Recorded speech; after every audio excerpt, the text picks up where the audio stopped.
Hello बच्चों, नमस्कार। क्या हाल चाल हैं, कैसे हैं आप सभी? गुड आफ्टरनून आप सभी को।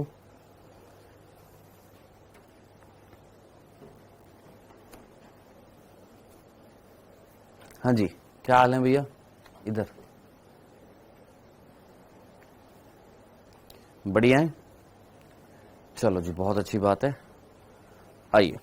सो बेटा, हम अब 11th का पोर्शन किस तरीके से कवर करने वाले हैं, कौन कौन से चैप्टर हम लेने वाले हैं, एक बार मैं आपको बता देता हूं पहले कि कौन कौन से चैप्टर हम यहाँ पर पहले स्टार्टिंग में किस तरीके से कवर करने वाले हैं।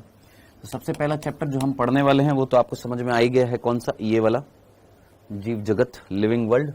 ठीक है जी। सबसे पहले ये वाला चैप्टर पढ़ेंगे, कौन सा? जीव जगत, लिविंग वर्ल्ड।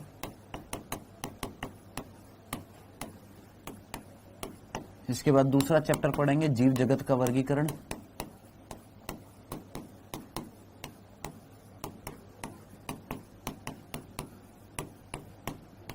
फिर उसके बाद तीसरा चैप्टर पढ़ेंगे, पादप जगत। फिर चौथा चैप्टर पढ़ेंगे, पुष्पीय पादपों की आकार की।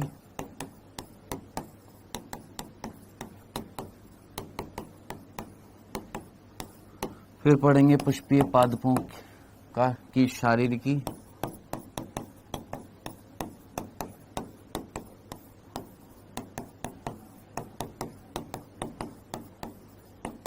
या शारीर भी बोल दिया जाता है इसको। फिर पढ़ेंगे हम प्रकाश संश्लेषण।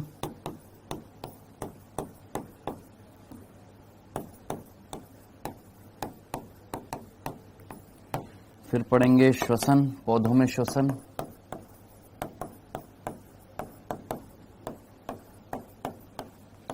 और फिर पढ़ेंगे पादप वृद्धि परिवर्तन, पादप वृद्धि वाला जो चैप्टर है। ठीक है। सो इस तरीके से ये वाला हमारा पूरा प्लांट फिजियोलॉजी इस तरीके से हम करने वाले हैं। ठीक है जी, ओके। और कल से क्लास का टाइम जो है थोड़ा सा बदलने वाला हूं मैं, रीजन बीइंग सिंपल।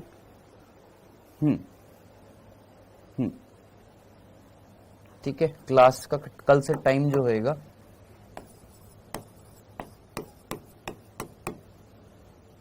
कल से नहीं, सॉरी, आज क्या हो गई हमारा? थर्सडे, फ्राइडे से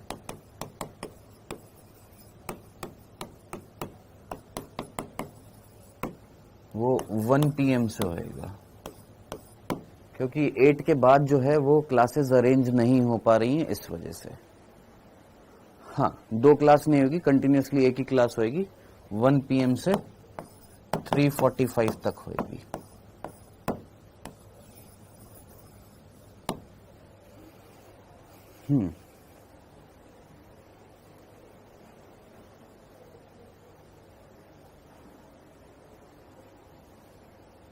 ठीक है।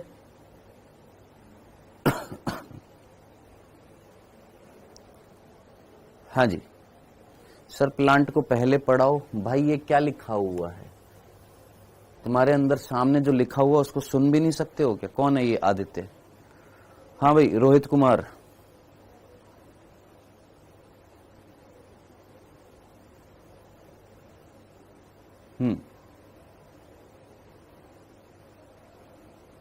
कल आ जाएगी पूरी इकोलॉजी की एक साथ, पूरी इकोलॉजी की सारी की सारी टोटल एनसीईआरटी संपूर्ण कल आ जाएगी। सर 8 बजे भी क्लास होगी। समरीन यहां पर दिखाई देता है आप लोगों को? आप सुनते भी हो या सिर्फ कॉपी पेस्ट करने पर लगे हुए हो? हैं? सिर्फ कॉपी पेस्ट करने में लगे पड़े हो या देखते भी हो कि कोई चीज लिखी जा रही है, कुछ बताया जा रहा है, उसको सुन भी ले? ये सारा का सारा बॉटनी का पोर्शन है जिसमें आपकी प्लांट फिजियोलॉजी इंक्लूडेड है। ठीक है। अब अगर आप 7 घंटे भी अगर पढ़ नहीं सकते हैं तो फिर आपकी पढ़ाई करना बेकार है। समझ में आ गया? अगर 1 बजे से लेकर 8 बजे तक क्लासेस हो रही हैं, अगर आपसे ये भी नहीं झेली जा रही हैं, तो बेटा एक काम करो, बंद कर दो। तुमसे ना हो पाएगा, देखो सीधी सी बात है। ठीक है। तो 1 बजे से क्लास होएगी। ठीक है। और ऑब्वियस ही बात है, जैसे जैसे लास्ट टाइम आता जाएगा ड्यूरेशन जो है बढ़ती जाएंगी, पढ़ाई का स्तर बढ़ता जाएगा, ड्यूरेशन बढ़ती जाएगी, पढ़ाई का लेवल बढ़ाना पड़ेगा। ठीक, चलिए अब इतना तो आपको समझ में आ गया ना पढ़ाई कैसे करते हैं, किस तरीके से करते हैं। ठीक है, आइए तो पहला हम लोग चैप्टर स्टार्ट कर रहे हैं, अभी ये वाला चैप्टर स्टार्ट कर रहे हैं, कौन सा, living world. Total NCERT based पढ़ेंगे, जहां एक्स्ट्रा बताने की जरूरत होगी मैं ऑटोमेटिकली आपको एक्स्ट्रा बता दूंगा। ठीक है, जहां एक्स्ट्रा बताने की जरूरत होगी मैं ऑटोमेटिकली एक्स्ट्रा बता दूंगा, लेकिन अब टोटल एनसीईआरटी बेस्ड हमें पढ़ना पड़ेगा। जो एक्स्ट्रा चीजें हमने पढ़ी हैं 12th क्लास के रेस्पेक्ट में बहुत इंपॉर्टेंट थी। ठीक है, 11th क्लास में जो चैप्टर हाई वेटेज का है उसमें एक्स्ट्रा जरूर पढ़ेंगे। अब जो हम चैप्टर स्टार्ट करने वाले हैं कौन सा, लिविंग वर्ल्ड, अगर इसकी मैं बात करूं तो नीट में इससे कितने क्वेश्चन आते हैं, ऑब्वियसली बात आप पूछेंगे। नीट में क्वेश्चंस आने की संभावना 0 या मैक्सिमम 1। पिछले कुछ सालों में 0 रही है, 1 आ सकता है मैक्सिमम।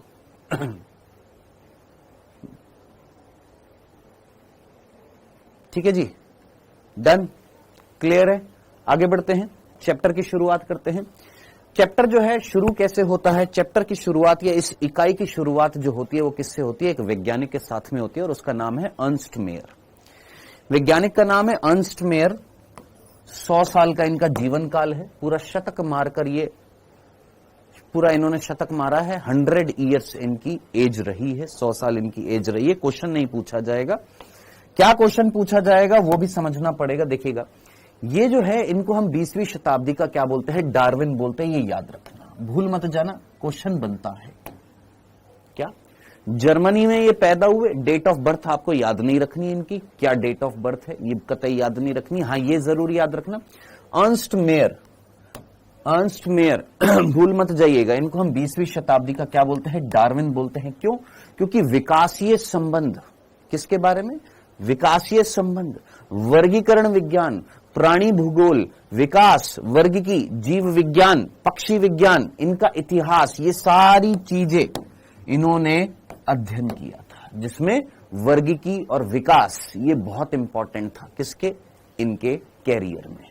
तो इसीलिए हम इनको क्या बोलते हैं, 20वीं शताब्दी का क्या बोलते हैं, डार्विन बोलते हैं। किसको, अर्नस्ट मेयर को। ठीक है, इनको टॉप 100 साइंटिस्ट में रखा गया है, याद रखना। अब तक के जो टॉप 100 साइंटिस्ट जो हैं उन टॉप 100 साइंटिस्ट में इनका नाम आता है। हार्वर्ड इंस्टीट्यूट जो है या हार्वर्ड यूनिवर्सिटी जो है वहां से इन्होंने साइंस और आर्ट्स में क्या किया था, नौकरी प्राप्त करी थी। उसके बाद में इनको 1975 में एक पदवी दी गई थी जिसको हम बोलते हैं Alexander Agassiz professor of zoology emeritus के नाम से। ठीक है, ये याद रखने की कोई जरूरत नहीं, आपसे कोई पूछने नहीं वाला है। ठीक है, जो क्वेश्चन बनता है यहां से वो सिर्फ एक ही बनता है, वो ये क्या कि भैया 20वीं शताब्दी का डार्विन किसे कहा जाता है, तो याद रखना अर्नस्ट मेयर को कहा जाता है। ठीक है, बाद में इनको तीन पुरस्कार से नवाजा गया था। कौन कौन से वो 3 पुरस्कार थे वो भी याद रखना। 1983 में बॉलजॉन प्राइज दिया गया था, 1998 में इनको इंटरनेशनल प्राइज दिया गया था, 1999 में क्राफूड प्राइज इनको दिया गया था। तो ये 3 प्राइज इनको दिए गए थे। अगर ये नाम याद ना हो, एक याद रखना बॉलजॉन, एक इंटरनेशनल और एक क्राफूड। ठीक है, ये आपके 3 अवार्ड मिले थे किसको, अर्नस्ट मेयर को। यहां से यहां तक की लाइन में सिर्फ इतनी सी बात करनी है। ठीक है, डार्विन किस सदी का था बताइए, ये क्वेश्चन यहां पर आ रहा है। इवोल्यूशन चैप्टर पूरा पढ़ने के बाद में पूछ रहा है डार्विन किस सदी का था। डायनासोर की सदी का था बेटा, डायनासोर की सदी के थे डार्विन, है ना। डार्विन जो चीजें हमने पढ़ी थी वो तो सब तेरा निपट चुका है, सब भूल चुका है, इसलिए अब पूछ रहा है डार्विन कौन सी सदी का था। वाह, बहुत बढ़िया। तो अर्नस्ट मेयर याद रखना है, भूलना नहीं है। 20वीं शताब्दी का इनको क्या बोला जाता है, डार्विन कहा जाता है। विकासीय संबंध, वर्गीकी, पक्षी विज्ञान, ये सारे के सारे साइंस जो मेजरली इनका ध्यान जो केंद्र था वो विकासीय संबंध से रिलेटेड था। याद रखना, 3 प्राइज इनको मिले थे, इससे ज्यादा यहां पर और कुछ याद रखने की कोई जरूरत नहीं है।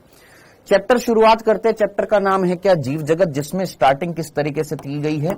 मैं फिर बोल रहा हूं, इस चैप्टर से बहुत नेग्लिजिबल अमाउंट में ही क्वेश्चन बनता है और जो बनता है वो मैं आपको बताता जाऊंगा। चैप्टर की शुरुआत होती है कि भैया ये जो जीव जगत जो है लिविंग वर्ल्ड जो है, ये जो वर्ल्ड जो लिविंग से बना हुआ है, इतनी सारी विविधता मिल रही है। आप बोलेंगे कितनी विविधता मिल रही है, आप लोगों ने पढ़ा हुआ है कितनी विविधता मिल रही है, पिछले चैप्टर में ही पढ़ा था कितनी जातीय विविधता मिल रही है। अब इतनी जातीय विविधता मिल रही है तो क्वेश्चन दिमाग में आते हैं। क्या क्वेश्चन दिमाग में आते हैं कि भैया जीवन क्या है, क्या कि भैया जीवन क्या होता है, क्या इसमें इतनी सारी विविधता मिल रही है तो वास्तव में जीवन क्या है। ऐसा हमारी एनसीईआरटी बोलती है कि भैया जीवन क्या है। अब क्या है जीवन, उससे रिलेटेड दो क्वेश्चन और बना देती है एनसीईआरटी। पहला क्वेश्चन बनाती है कि भैया जीव और निर्जीव क्या है, और दूसरा क्वेश्चन बनाती है कि जीवन का उद्देश्य क्या है। दूसरा क्वेश्चन बनाती है जीवन का उद्देश्य क्या है, और पहला क्वेश्चन है जीव और निर्जीव क्या है। अब दूसरा क्वेश्चन जो है बाद में यही बोलती है हमारी एनसीईआरटी कि भैया ये तो एक फिलॉसफिकल आंसर होएगा कि आपके जीवन का उद्देश्य क्या है ना। आप यही बोलेंगे ना हमारी लाइफ का एम क्या है। अब ये हमारे कोई क्वेश्चन थोड़ी ना आएगा, जरा सोचिए नीट में। एक फिलॉसफिकल चीज है, एक दार्शनिक चीज है कि भैया क्या होएगा, जीवन का उद्देश्य क्या है। ऑब्वियस सी बात है, रोटी कपड़ा मकान, ये हमारे जीवन का उद्देश्य है कि हमें अच्छी खाना मिल जाए, अच्छा रहन सहन मिल जाए, ये हमारे जीवन का उद्देश्य है, इसीलिए हमें पैदा हुए। लेकिन क्वेश्चन जो यहां पर बन रहा था वो ये बन रहा था कि जीव और निर्जीव में फर्क क्या है, एक सजीव और निर्जीव में क्या फर्क है। इसका आंसर पिछले साल की एनसीईआरटी में था। ध्यान से सुनिएगा, पिछले साल की एनसीईआरटी में इसका आंसर दिया हुआ था कि जीव और निर्जीव में क्या अंतर होता है, कौन से वो लक्षण हैं जो एक सजीव को निर्जीव से अलग करते हैं। ये बता रखा था हमारी एनसीईआरटी में, लेकिन अब जो मॉडिफाइड एनसीईआरटी है ये उसमें से हटा दिया गया है। अब मैं आपको एक और चीज बता देता हूं कि पिछली एनसीईआरटी जो थी हमारी, उस पिछली एनसीईआरटी में 4 टॉपिक थे जीव जगत चैप्टर के। अगर आपके पास पुरानी एनसीईआरटी है, पिछले साल वाली एनसीईआरटी है, तो उसमें हेडिंग देखिएगा, ये जीव जगत जहां पर चैप्टर शुरुआत होगी, यहां पर एक कॉलम के अंदर 4 बिंदु होंगे। यहां पर क्या, सजीव और निर्जीव में अंतर, ये सजीव क्या है, सजीव क्या है, ये पहला था। ये सजीव के गुण क्या है, सजीव के लक्षण क्या है। दूसरा था क्या, जीव जगत का वर्गीकरण, जीव जगत का वर्गीकरण। तीसरा था वर्गीकी संवर्ग, और चौथा था वर्गीकी सहायता साधन।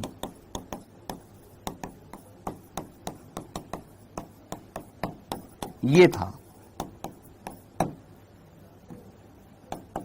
ये इस तरीके से 4 भागों में बांट रखा था किसको, इस चैप्टर को। लेकिन अभी जो आपके पास जो नई एनसीईआरटी है, उस नई एनसीईआरटी के अंदर मात्र 2 चीजें लिखी हुई हैं। कौन कौन सी, एक लिखा हुआ है जीव जगत का वर्गीकरण या जीवों का वर्गीकरण, ऐसे लिखा होगा। क्या लिखा होगा, जीवों का वर्गीकरण, और एक लिखा हुआ है वर्गीकी संवर्ग। मात्र 2 चीजें लिखी हुई हैं, है ना।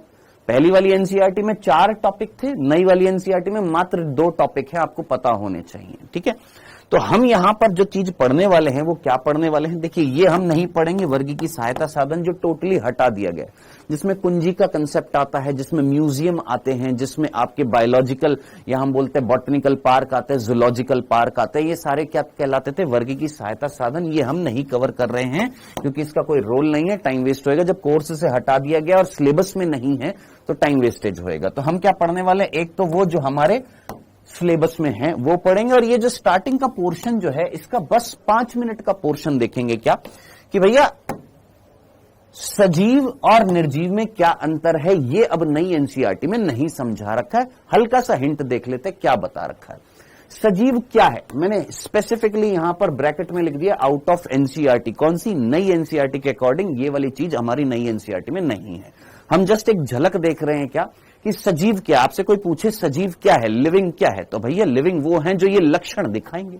अब कौन से लक्षण दिखाएंगे साहब, ये लक्षण है वृद्धि है, जनन है, उपापचय है, कोशिकीय संगठन है, चेतना है।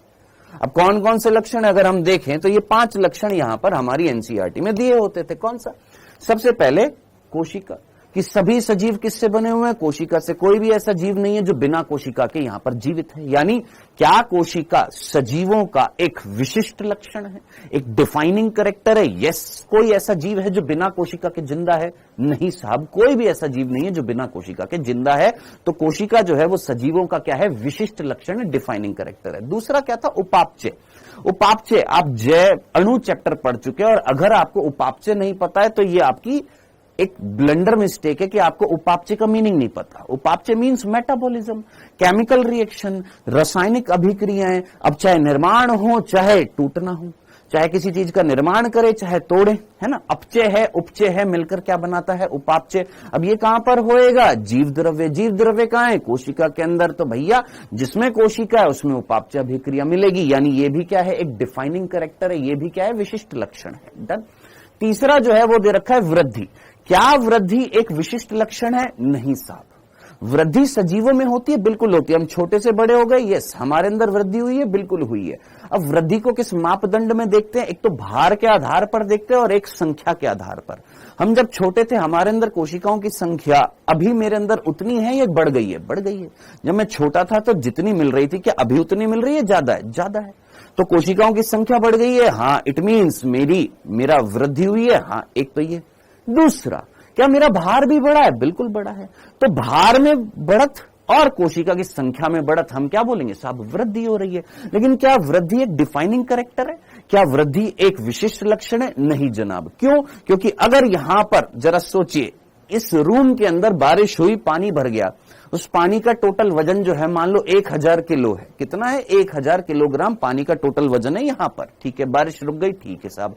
थोड़ी देर बाद फिर बारिश स्टार्ट हो गई, अब वो बारिश का पानी और पड़ा तो 1000 किलो से 5000 किलो पहुंच गया और पानी बढ़ गया, यानी कहीं ना कहीं यहां पर भी तो वृद्धि हो गई है। तो वृद्धि जो है वो विशिष्ट लक्षण नहीं है किसका, सजीवों का। ये निर्जीवों में भी मिलती है अगर हम भार के हिसाब से देखें तो याद रखना, वृद्धि सजीवों का लक्षण है, हाँ है, लेकिन क्या विशिष्ट लक्षण है, नहीं साहब, ये विशिष्ट लक्षण नहीं है। चौथा, जनन। जनन की अगर हम बात करें तो क्या जनन सजीवों का लक्षण है, बिल्कुल लक्षण है। लेकिन क्या ये विशिष्ट लक्षण है, हर एक सजीव के अंदर जनन मिलेगा ही मिलेगा, नहीं साहब। जैसे हम खच्चर की बात करते हैं, क्या वो जनन कर सकता है, नहीं कर सकता, वो इनफर्टाइल होता है, वो जनन योग्य नहीं होता। और क्या सभी मनुष्य जनन कर सकते हैं, नहीं जनाब। कई ऐसे मनुष्य होते हैं जो जनन नहीं कर सकते, जिनके लिए हमने एक चैप्टर पढ़ा था, कौन सा, जनन स्वास्थ्य, जिसमें हमने जनन सहायक प्रौद्योगिकी की बात करी थी। तो जनन भी सजीवों का विशिष्ट लक्षण नहीं है, याद रखिएगा। नेक्स्ट, चेतना। क्या ये सजीवों का विशिष्ट लक्षण है, यस। चेतना, कॉन्शियसनेस का मीनिंग क्या होता है कि अगर आप किसी सजीव को उद्दीपन देते हैं, स्टिमुलस देते हैं, तो बदले में उसके अंदर क्या आते हैं, चेंज आते हैं। बदले में वो क्या दिखाता है, कुछ परिवर्तन दिखाता है। इसी को हम क्या बोलते हैं, चेतना, कॉन्शियसनेस बोलते हैं। अब ये चेतना जो होती है ये कोशिकीय स्तर पर भी होती है कि कोशिका को अगर उद्दीपन मिला, एक कोशिका के अंदर मान लो कोई रसायन गया, तो बदले में कोशिका ने अपने अंदर परिवर्तन किया, ये भी क्या है, चेतना है। तो जब कोई भी जीव कोशिकीय स्तर से बना हुआ और कोशिका चेतना दिखा रही है, तो चेतना भी क्या है, सजीवों का विशिष्ट लक्षण है। तो ये चीज याद रखनी है बेटा आपने। कुल मिलाकर ये जो लक्षण जो थे, कौन कौन से, ये 5 लक्षण जो थे, कौन सा, कोशिका विशिष्ट लक्षण है, उपापचय विशिष्ट लक्षण है, उपापचय भी विशिष्ट लक्षण है, वृद्धि विशिष्ट लक्षण नहीं है, जनन विशिष्ट लक्षण नहीं है, और चेतना विशिष्ट लक्षण है। यहां पर लिख दिया है क्या कि ये विभेदी या विशिष्ट लक्षण नहीं है, नहीं है, ये है, ये है, ये है, ये सिंपल सा था, ठीक है। अब आपका मन करे तो इसको लिख सकते हैं, आपका मन ना करे तो उड़ा सकते, गोली मार सकते, जो करना है वो कर सकते हैं, ठीक है जी। तो ये है सजीव क्या होते हैं, जो आउट ऑफ एनसीईआरटी है, मींस जो हमारी एनसीईआरटी से टॉपिक हट गया था, और मैंने बोला था 5 मिनट में ये कंप्लीट कर लेंगे, तो ज्यादा कोई परेशानी होने वाली कोई दिक्कत नहीं है, ऐसा कोई पहाड़ नहीं खड़ा हो गया कि अगर ये पढ़ लिया है तो, ठीक है जी। ओके जी, आगे बढ़ते हैं नेक्स्ट। अब वो टॉपिक पढ़ने वाले हैं जो हमारी एनसीईआरटी में है, ठीक है। कोशिश ये करेंगे कि इसी चैप्टर को आज ही आज में इसको निपटा दें, क्योंकि ये सिंपल चैप्टर है, कुछ इससे ऐसा कोई तगड़ी चीज नहीं है कि जो समझ में ना आए, बहुत सिंपल चैप्टर है। आइए, जीव जगत में विविधता, सॉरी मैंने जीव जगत का वर्गीकरण लिख दिया था, जीव जगत में विविधता, यहां पर जो था जीव जगत में विविधता थी, जीव जगत में विविधता थी।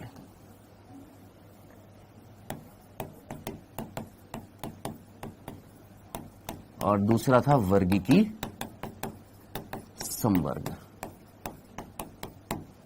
ठीक है जी।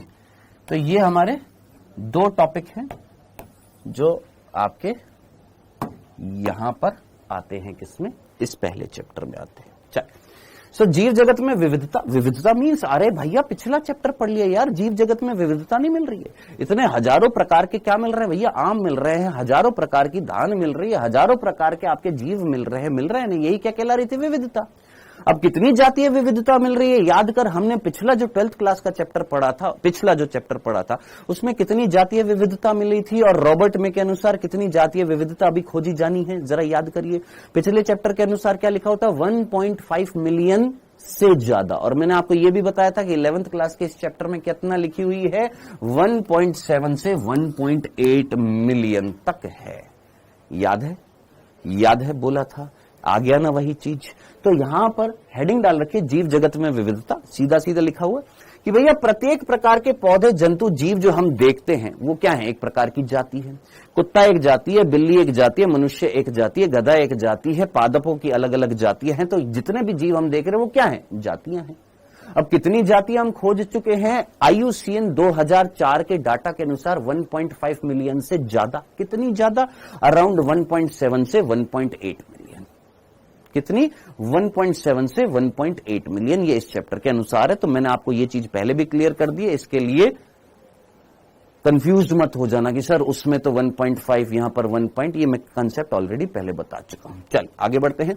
अब ये जो इतनी प्रकार की जैव विविधता इस पृथ्वी पर मिल रही है, इतनी संख्या में जीव मिल रहे हैं, इतनी सारी जैव विविधता अगर मिल रही है तो भैया इनके नाम भी तो होंगे, इनका नामकरण करना पड़ेगा, इनको नाम देना पड़ेगा। इतने सारे जीव हैं, देना पड़ेगा कि नहीं देना पड़ेगा, यस सर, हमें इनको क्या देना पड़ेगा, नाम देना पड़ेगा, और हम नाम देते हैं। भैया हमने तरबूज तरबूज बोला, हाँ सर तरबूज को तरबूज बोला। हमने कुत्ते को कुत्ता बोला, हाँ सर कुत्ते को कुत्ता बोला। हमने प्याज को प्याज बोला, हाँ सर प्याज को प्याज बोला। अब जरा सोचिए हमने कहां पर बोला, इंडिया में बोला। इंडिया में अनियन को हमने क्या बोला, प्याज बोला, है ना। हमने डॉग को क्या बोला, नॉर्मल हमारी हिंदी लैंग्वेज में क्या बोला, कुत्ता बोला, है ना। हमने तरबूज को, वाटरमेलन को क्या बोला, तरबूज बोला। लेकिन यही शब्द अगर मैं दूसरे राज्यों में देखूं, जैसे तरबूज को अगर मैं पंजाब में बोलूं तो पंजाब में क्या बोला जाएगा, कलिंगड़। कुत्ते को अगर मैं कोलकाता साइड में अगर देखूं तो वहां पर कुत्ता ना बोलकर क्या बोला जाता है, कुकुर। वहीं अगर प्याज की बात करूं तो महाराष्ट्र में, मुंबई में क्या बोला जाता है, कांधा। आप लोगों ने नाम सुना होगा। तो ये क्या है, हर एक जीव के क्या है, ये स्थानीय नाम है। ये क्या है, उनके लोकल नेम्स है। अब ये जो स्थानीय नाम जो होते हैं, लोकल नेम्स जो होते हैं, ये जो स्थानीय नाम जो होते हैं, ये लोकल नेम्स जो होते हैं, इनसे भ्रम पैदा होता है। अब जरा सोचिए, एक नॉर्थ इंडियन जो है, एक यूपी का व्यक्ति कहां चला गया भैया, चला गया मान लो पंजाब चला गया और बोलते भैया तरबूज दे दो, क्या दे दियो, तरबूज दे दियो। वहां के लोग तरबूज नहीं जानते, मेजरली क्या बोलते हैं, कलिंगड़ बोलते हैं। क्या बोलते हैं, कलिंगड़ बोल देते हैं।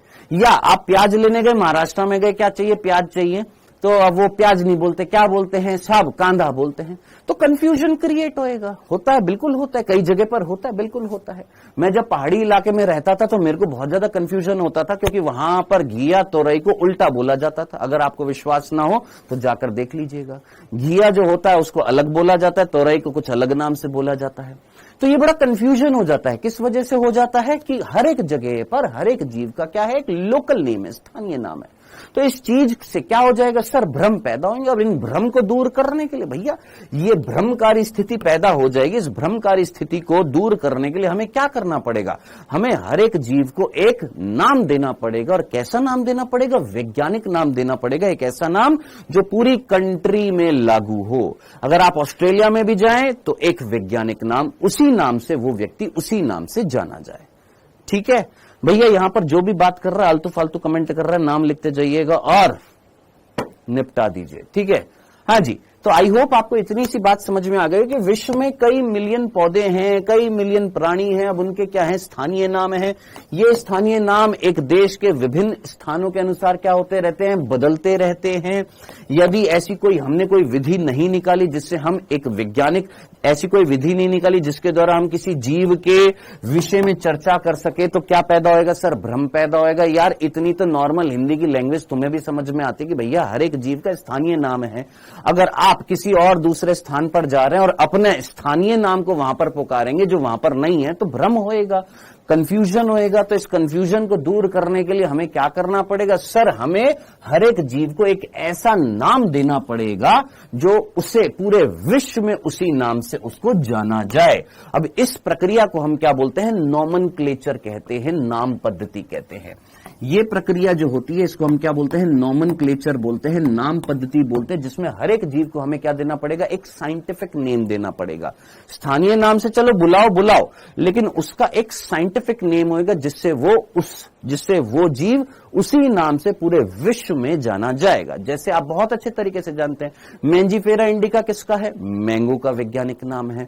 पाइजम सेटिवम किसका था? उद्यान मटर का था। आपका क्या है? सब हमारा होमो सेपियंस है। अब यहां पर कई बांगड़ू पूछेंगे इसका क्या है, उसका क्या है, ऐश का क्या है, उसका क्या है। जिसको याद है वो उतने याद रख लेना। कोई तुमसे ये नहीं पूछ रहा है बता इसका वैज्ञानिक नाम क्या है, ठीक है? ये चीज समझने वाली थी कि भैया कहीं ना कहीं हमें क्या करना पड़ेगा? नाम देना पड़ेगा, वैज्ञानिक नाम देना पड़ेगा। नाम देने की इस प्रक्रिया को बोला जाता है नाम पद्धति, नॉमेनक्लेचर। चलिए जनाब, अब ये जो नाम पद्धति जो होती है, ये नाम पद्धति तुम कब दोगे? किसी को तुम नाम देने वाले हो, कब नाम दोगे? पहले उसको पहचानोगे या सीधा नाम दे दोगे? सोचो, आज तुमने एक जीव खोजा, तुम जंगल में गए, जंगल में जाकर तुमने एक जीव देखा जो तुमने आज तक नहीं देखा था या किसी वैज्ञानिक ने नहीं देखा था, तो तुम सबसे पहले उसकी क्या करोगे? सर हम सबसे पहले उसकी क्या करेंगे? आइडेंटिफिकेशन करेंगे। हम सबसे पहले उसकी पहचान करेंगे। हम सबसे पहले उसका विशिष्टीकरण करेंगे, यानी हम उसके कैरेक्टराइजेशन करेंगे, हम उसके कैरेक्टर्स देखेंगे। अब मान लो मैंने एक जीव देखा जो लगभग सांप के जैसा था, लेकिन वास्तविक सांप के जैसा नहीं था। ट्रू स्नेक नहीं था, लेकिन स्नेक जैसा था। इट मीन्स हमें ये तो पता लग गया कि ये पादप तो नहीं है, प्लांट तो नहीं है, ये एक एनिमल है। अब ये जो एनिमल जो है इसका करेक्टर जो है वो किसके जैसा है? सर स्नेक्स के जैसा है। Just imagine. तो हम यहां पर सबसे पहले क्या करेंगे? सर सबसे पहले हम करेंगे आइडेंटिफिकेशन। सबसे पहले हमें क्या करनी पड़ेगी साहब? नामकरण करने से पहले पहचानना पड़ेगा। सबसे पहले आइडेंटिफिकेशन करना पड़ेगा। जब आइडेंटिफाई कर लेंगे, अच्छा ये जीव जो है इन जीवों के जैसा है, इसके करेक्टर इस एक्स जीव के समान है, अब उसका क्या करेंगे? सर नामकरण करेंगे। तो याद रखना, पहले पहचाना जाएगा, फिर उसके बाद क्या किया जाएगा? नामकरण किया जाएगा। चलिए जी आगे बढ़ते हैं। मेरे साथ साथ जो पीछे चीजें लिखी हुई है साथ साथ पढ़ते जाइए। कुछ ऐसी टिपिकल चीज नहीं है इस चैप्टर के अंदर, मैं फिर स्टार्टिंग से बोल देता हूं।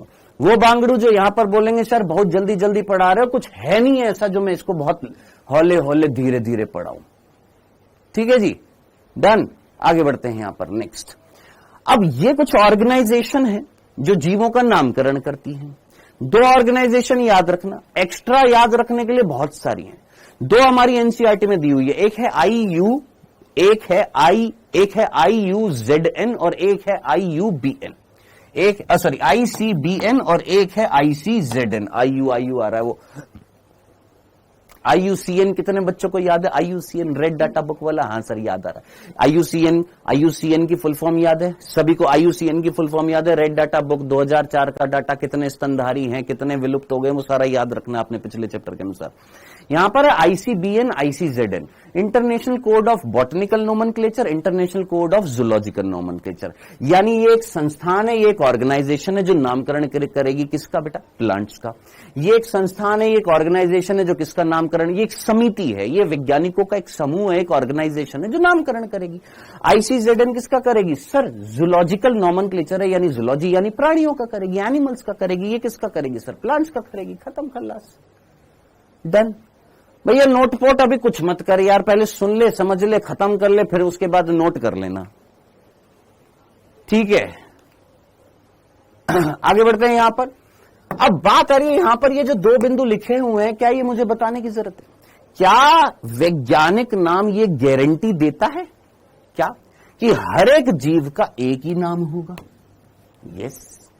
और वो जो वैज्ञानिक नाम जो है, क्या वो ये भी गारंटी देता है कि वो वैज्ञानिक नाम किसी और जीव का नहीं होगा? बिल्कुल, हमारी एनसीईआरटी ने ये दोनों बिंदु साफ साफ लिखे हैं। क्या कि जो वैज्ञानिक नाम जो होता है वो हर एक जीव का एक ही होगा, और जिसका वो वैज्ञानिक नाम होएगा वो वैज्ञानिक नाम किसी दूसरे का नहीं होएगा। कि जैसे मैंजीफेरा इंडिका जो है वो आम का ही है, आम का ही है, ठीक है? तरबूज का नहीं है, आम का ही रहेगा, ठीक है, और रहेगा सिर्फ मेंजिफेरा इंडिका ही रहेगा। यानी ये दो बिंदु साफ साफ थे कि वैज्ञानिक नाम जो है वो हर एक जीव का एक ही होएगा और वही एक नाम किसी दूसरे जीव का नहीं होएगा। चलिए जनाब आगे क्या बोलता है। अब ये जो वैज्ञानिक नाम जो है ये दो भागों से बना होता है। पहला कहलाता है वंश नाम और दूसरा कहलाता है जाति नाम या जाति संकेत पद बोल देते हैं। क्या पहला जो होता है उसको हम क्या बोलते हैं, वंश नाम, और दूसरा जो होता है वो क्या होता है, जाति नाम होता है। अब आप मुझे बताइए, जैसे हमारा वैज्ञानिक नाम होमो सेपियंस, होमो वंश, सेपियंस जाति, मेंजिफेरा इंडिका, मेंजिफेरा वंश, इंडिका जाति, पेंथेरा लियो, पेंथेरा वंश है, लियो जो है जाति है ना। तो ये दो नामों से मिलकर बना हुआ कौन सा, वैज्ञानिक नाम। और ये वैज्ञानिक नाम देने की जो पद्धति जो है ये वाली दो नाम वाली, इसको हम क्या बोलते हैं, द्विनाम पद्धति। ये क्या कहलाती है, द्विनाम पद्धति। और ये द्विनाम पद्धति किसने दी थी, याद रखना कैरोलस लीनियस ने दी थी। जो इंपॉर्टेंट है मैं हाईलाइट ऑलरेडी कर चुका हूं, जो यहां पर इंपॉर्टेंट है जहां से बनने की संभावना है, क्वेश्चन बनने की संभावना ऑलरेडी हाईलाइट कर चुका हूं कि भैया द्विनाम पद्धति यानी ऐसी पद्धति, ऐसा नॉमेनक्लेचर जिसमें हर एक जीव को जो वैज्ञानिक नाम दिया जाएगा उसमें दो नाम होंगे, पहला वंश नाम, दूसरा जाति नाम। ये क्या कहला है, द्विनाम पद्धति। बाइनोमियल नॉमेनक्लेचर कहा जाता है इसको अंग्रेजी में, बाइनोमियल नॉमेनक्लेचर क्या कहा जाता है, बाइनोमियल नॉमेनक्लेचर कहा जाता है। किसने दी थी, कैरोलस लीनियस ने दी थी। कब दी थी ये हमारी एनसीईआरटी में नहीं लिखा हुआ है, लेकिन एक चीज लिखी हुई है। क्या, कैरोलस लीनियस ने दो बुक छापी थी, वो एक एक्स्ट्रा चीज मैं यहां पर आपको बता रहा हूं, वो नोट कर सकते हैं। दो बुक्स थी जो प्रतिपादित करी थी, जिसमें एक बुक हमारी एनसीईआरटी में लिखी हुई है। कौन सी लिखी हुई है,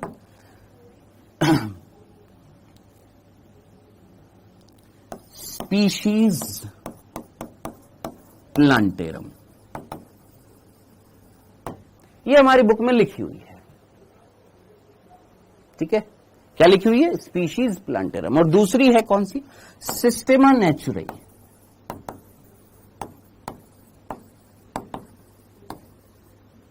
दो बुक हैं, एक है स्पीशीज प्लांटेरम, एक है सिस्टेमा नेचुराई, है ना।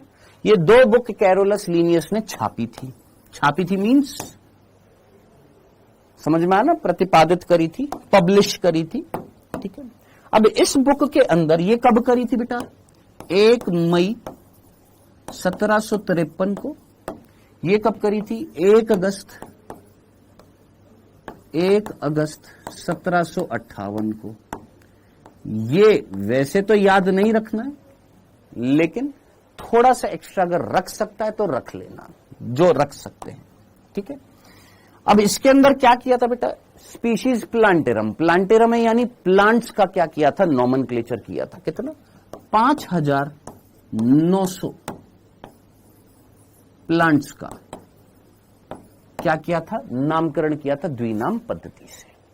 और यहां पर सिस्टेमा नेचुराई के अंतर्गत उन्होंने 4326 एनिमल्स का नामकरण किया था। ठीक है जी, तो ये चीज याद रख सकते हैं, तो याद रख लीजिएगा 5900 पादपों का। अब ये चीज जो है इसमें सिर्फ पर्टिकुलरली ये चीज हमारी एनसीईआरटी में एक नाम दिया है बुक का, जिसका नाम है स्पीशीज प्लांटेरम। हाँ जी,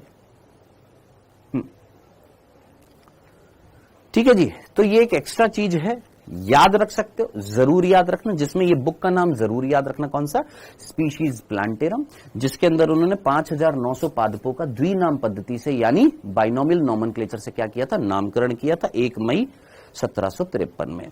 1 अगस्त 1758 में सिस्टेमा नेचुराई 4326 एनिमल्स का उन्होंने क्या किया था, नामकरण किया था। चलिए जनाब आगे बढ़ते हैं अब यहां पर। अब ये जब नामकरण किया जाता है इस द्विनाम पद्धति में, तो कुछ नियम वियम फॉलो होते हैं, कुछ रूल्स फॉलो कराए जाते हैं, कुछ सार्वजनिक मान्य नियमों का पालन किया जाता है। यस सर, कौन से नियम है साहब, 5 नियम हमारी एनसीईआरटी में लिखे हुए हैं।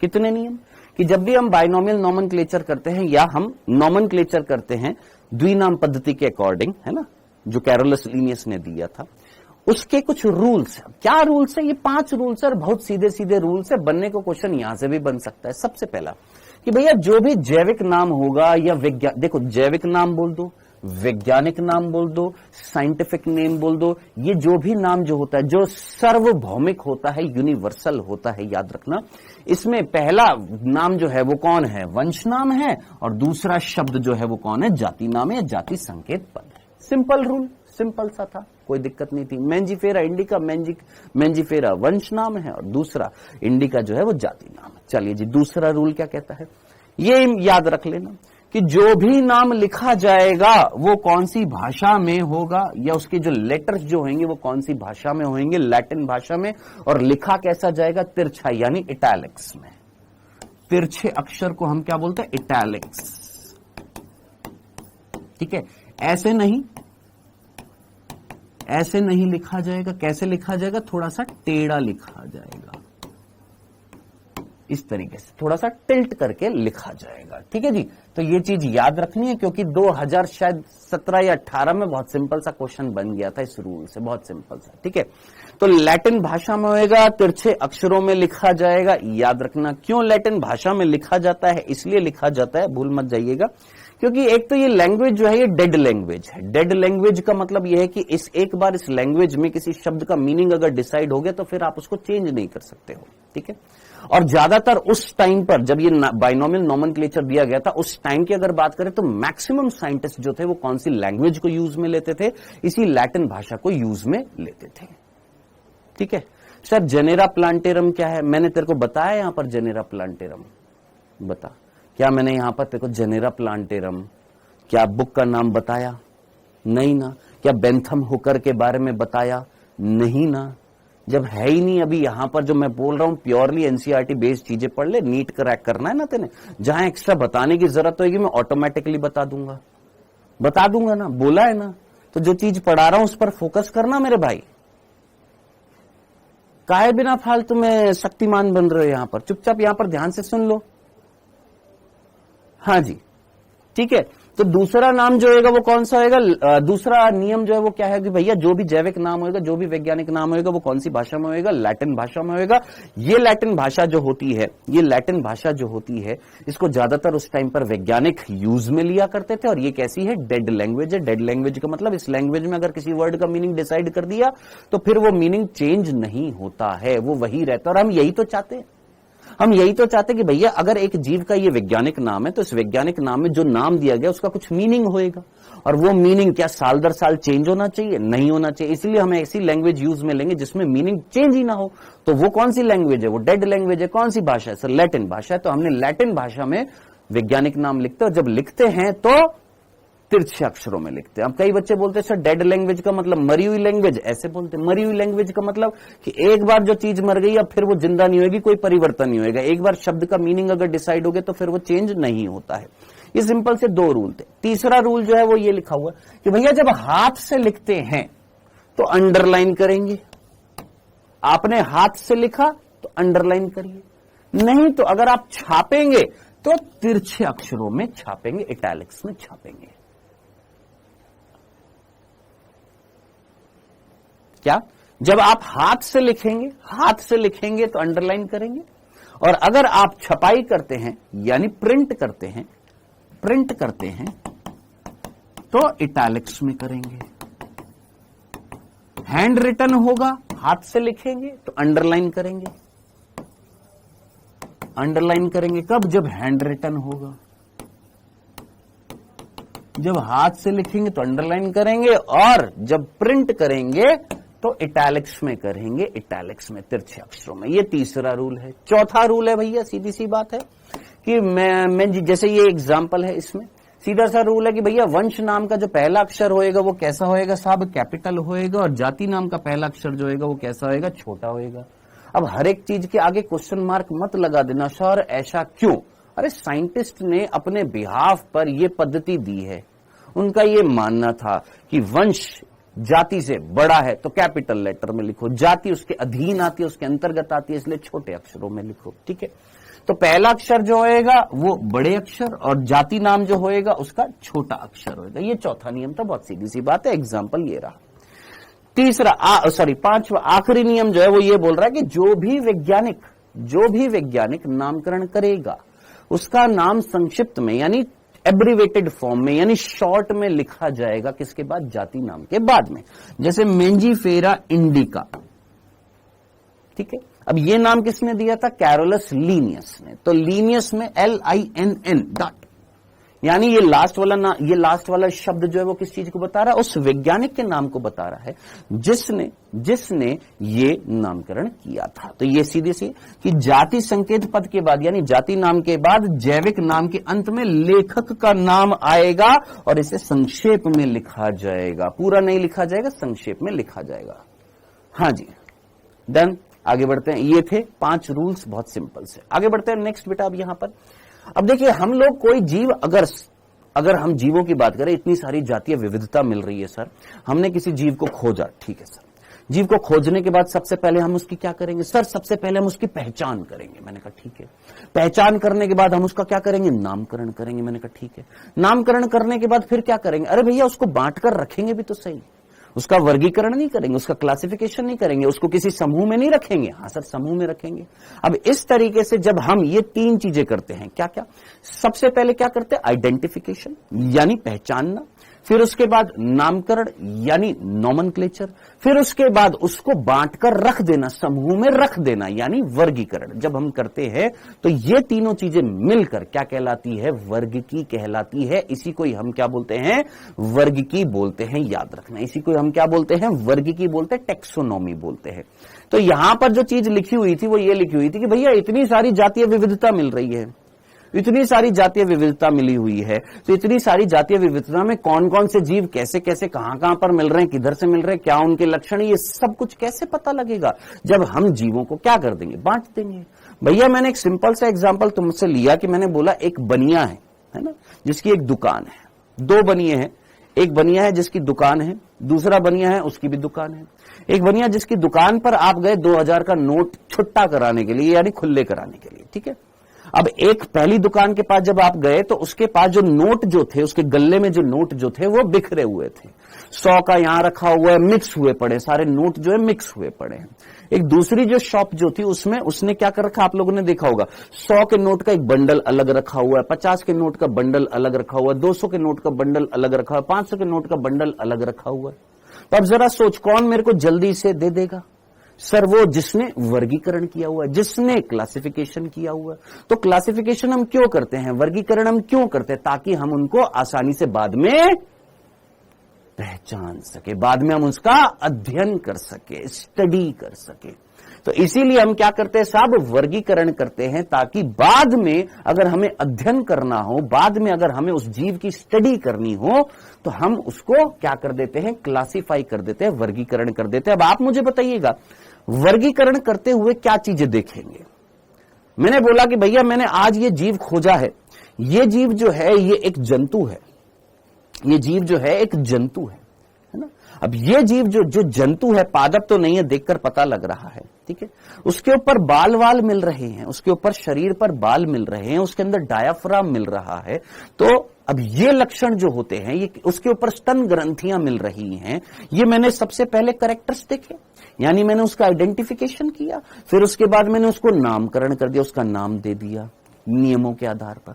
अब मैं उसको कहां पर रखूंगा, किसी समूह में रखूंगा। कौन से समूह में रखूंगा सर, मैमेलिया, सर मैमल्स के साथ में। क्यों, क्योंकि जो आपने लक्षण देखे थे वो लक्षण किसके जैसे हैं सर, मैमल्स के जैसे, स्तनधारियों के जैसे हैं। तो कौन से समूह में रखूंगा सर, स्तनधारियों के समूह में रखूंगा। तो कहीं ना कहीं हमें क्या करना पड़ेगा सर, वर्गीकरण करना पड़ेगा, ताकि बाद में हम उस जीव का आसानी से क्या कर सके, अध्ययन कर सके, सुविधा हो सके, बाद में हम उसको वर्गीकृत कर देते हैं, ताकि उसकी बाद में आसानी से क्या किया जा सके, स्टडी की जा सके, ठीक है। अब सर जिन समूह में रखेंगे उन समूह को हम क्या बोलेंगे, जिस समूह में हम रखेंगे उन समूह को हम क्या बोलेंगे, तो उनको हम बोलते हैं टैक्सा। क्या, कि वो जो समूह जो होते हैं, वो जो ग्रुप जो होते हैं जिनके अंदर हम जीवों को रखेंगे, उनको हम क्या बोलते हैं, टैक्सा बोलते हैं। उनको क्या बोलते हैं, टैक्सा बोलते हैं। याद रखना, क्या बोलते हैं, टैक्सा बोलते हैं।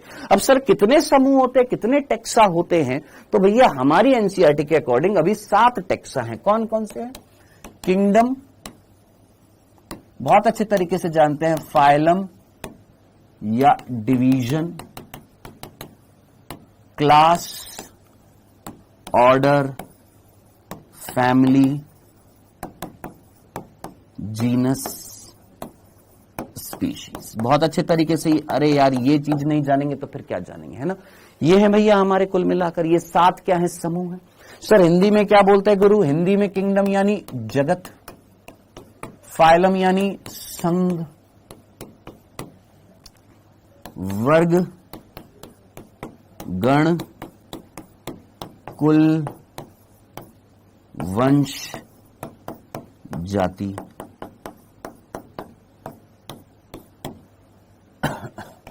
इसको हम विभेद बोलते हैं या कुछ होता है, इसका नाम होता है भेदक, होता है विभेद होता है। तो इस तरीके से यहां पर अभी इसको अभी ये समझा दूंगा। चलो अभी पहले ये नॉर्मली हम इसकी बात करते हैं। Kingdom, phylum, class, order, family, genus, species या species, genus, family, order, class, phylum, kingdom. ठीक है। जगत, संघ, वर्ग, गण, कुल, वंश, जाति, जाति, वंश, कुल, गण, वर्ग, संघ, जगत। ये इस तरीके से 7 क्या है भैया हमारे समूह है। ठीक है। प्रत्येक समूह को ध्यान से सुनना, मैंने क्या बोला, प्रत्येक समूह जो है ये एक समूह है, ये एक समूह है, ये एक ग्रुप है, ये group group group group group, इन ग्रुप्स के अंदर हम जीवों को रखेंगे। हाँ सर। प्रत्येक समूह को क्या बोला जाता है? प्रत्येक समूह को टेक्सा या टेक्सोन कहा जाता है। याद रखना, प्रत्येक समूह को हम वर्गक कह देते हैं, हिंदी में टेक्सा। हिंदी में हमारे यहां पर टेक्सा को टेक्साई लिखा हुआ और टेक्सोन को वर्गक लिखा हुआ, तो कंफ्यूज मत हो जाइएगा। चाहे टेक्सा बोल दीजिए, चाहे टेक्सोन बोल दीजिए, चाहे टेक्सा बोल दीजिए, चाहे वर्गक बोल दीजिए, या एक और नाम है, एक और नाम से भी पुकारा जाता है इसको,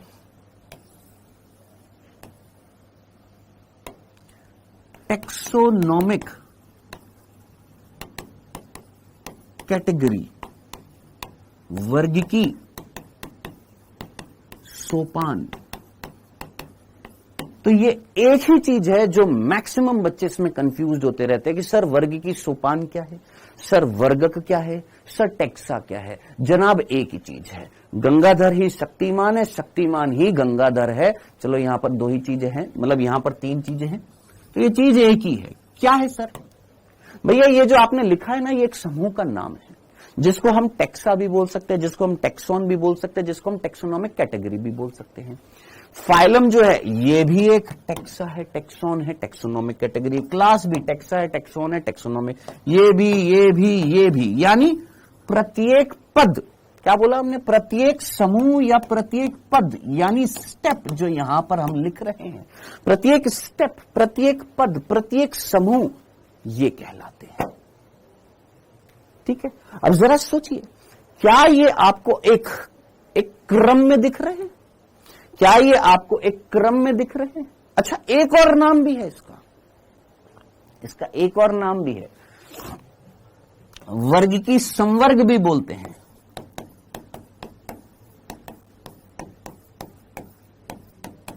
लेकिन वर्ग की संवर्ग हम कब बोलते हैं? हम जरा सोचिए, वर्ग की संवर्ग को हम इंग्लिश में बोलते हैं टेक्सोनोमिक हायरार्की। अब जरा सोचिए, ये जो 7 समूह जो हैं, क्या ये क्रम में है या नहीं है? एनसीईआरटी में लिखा हुआ है, यदि हम अल्सेशन के विषय में सोचे तो हमें, अबे यार तुम भोंदू हो क्या? तुमको अल्सेशन कुत्ता नहीं पता क्या है? कौन था ये? एनसीईआरटी में लिखा हुआ है, यदि अल्सेशन के विषय में सोचे। अरे अल्सेशन एक कुत्ते की वो है, ब्रीड है, नस्ल है, कि देख अल्सेशन जो है वो कुत्ते की एक नस्ल है, तो उसके बारे में सोच। वो कौन है? एक जाति है, किसकी? कुत्ता ही तो है, ये लिखा हुआ है। भाई इतना भी गिरा हुआ स्तर नहीं होना चाहिए कि तेरे को यही नहीं पता कि अल्सेशन कुत्ता होता है। चल नहीं पता था तो याद रखना, अल्सेशियन, डॉबरमैन, बुलडॉग, ये क्या है? कुत्तों की क्या होती है? नस्लें होती हैं। चलिए जी, हाँ जी, डन। तो याद रखना, ये जो क्रम आपको दिख रहा है नीचे से ऊपर की ओर, या इसको हम ऊपर से नीचे की ओर भी देख सकते हैं, ये रिवर्सिबल होता है। हम ऊपर से नीचे की ओर भी जा सकते हैं, नीचे से ऊपर की ओर भी जा सकते हैं। ये जो क्रम जो होता है, ये जिस क्रम में ये लगे हुए हैं, इसको हम क्या बोलते हैं? वर्ग की पदानुक्रम या वर्ग की संवर्ग बोलते हैं। क्या सर? ये जो क्रम आपको दिख रहा था, स्पीशीज मिलकर क्या बनाती हैं? जीनस। जीनस मिलकर क्या बनाती है? फैमिली। फैमिली मिलकर ऑर्डर। ऑर्डर मिलकर क्लास। क्लास मिलकर फाइलम। फाइलम मिलकर किंगडम। अब याद कर, ऐसी चीज हमने किसमें देखी थी? याद कर, पारितंत्र में। याद आ रहा है? याद कर, जाति ने मिलकर क्या बनाया था? ये व्यष्टि ने मिलकर क्या बनाया था? समष्टि। समष्टि ने मिलकर क्या बनाया? समुदाय। समुदाय ने मिलकर क्या बनाया सर? पारितंत्र। पारितंत्र ने मिलकर क्या बनाया? बायोम। बायोम ने मिलकर क्या बनाया? जैव मंडल। वो क्या था सर? पारितंत्र का क्या था? क्या था वो? हायरार्की थी या नहीं थी? उसको हमने क्या बोला था? इकोलॉजिकल हायरार्की बोला था, पारिस्थितिकी ये पदानुक्रम बोला था। अब ये क्या कहलाएगा सर? वर्ग की पदानुक्रम। यानी एक क्रम में ये जो पद जो हैं, ये स्टेप्स जो हैं पद में, ये पद जो है, ये जो स्टेप्स जो हैं, ये जो पद जो हैं क्रम में लगे हुए हैं। हाँ सर, इसी को हम क्या बोलते हैं? वर्ग की पदानुक्रम बोलते हैं।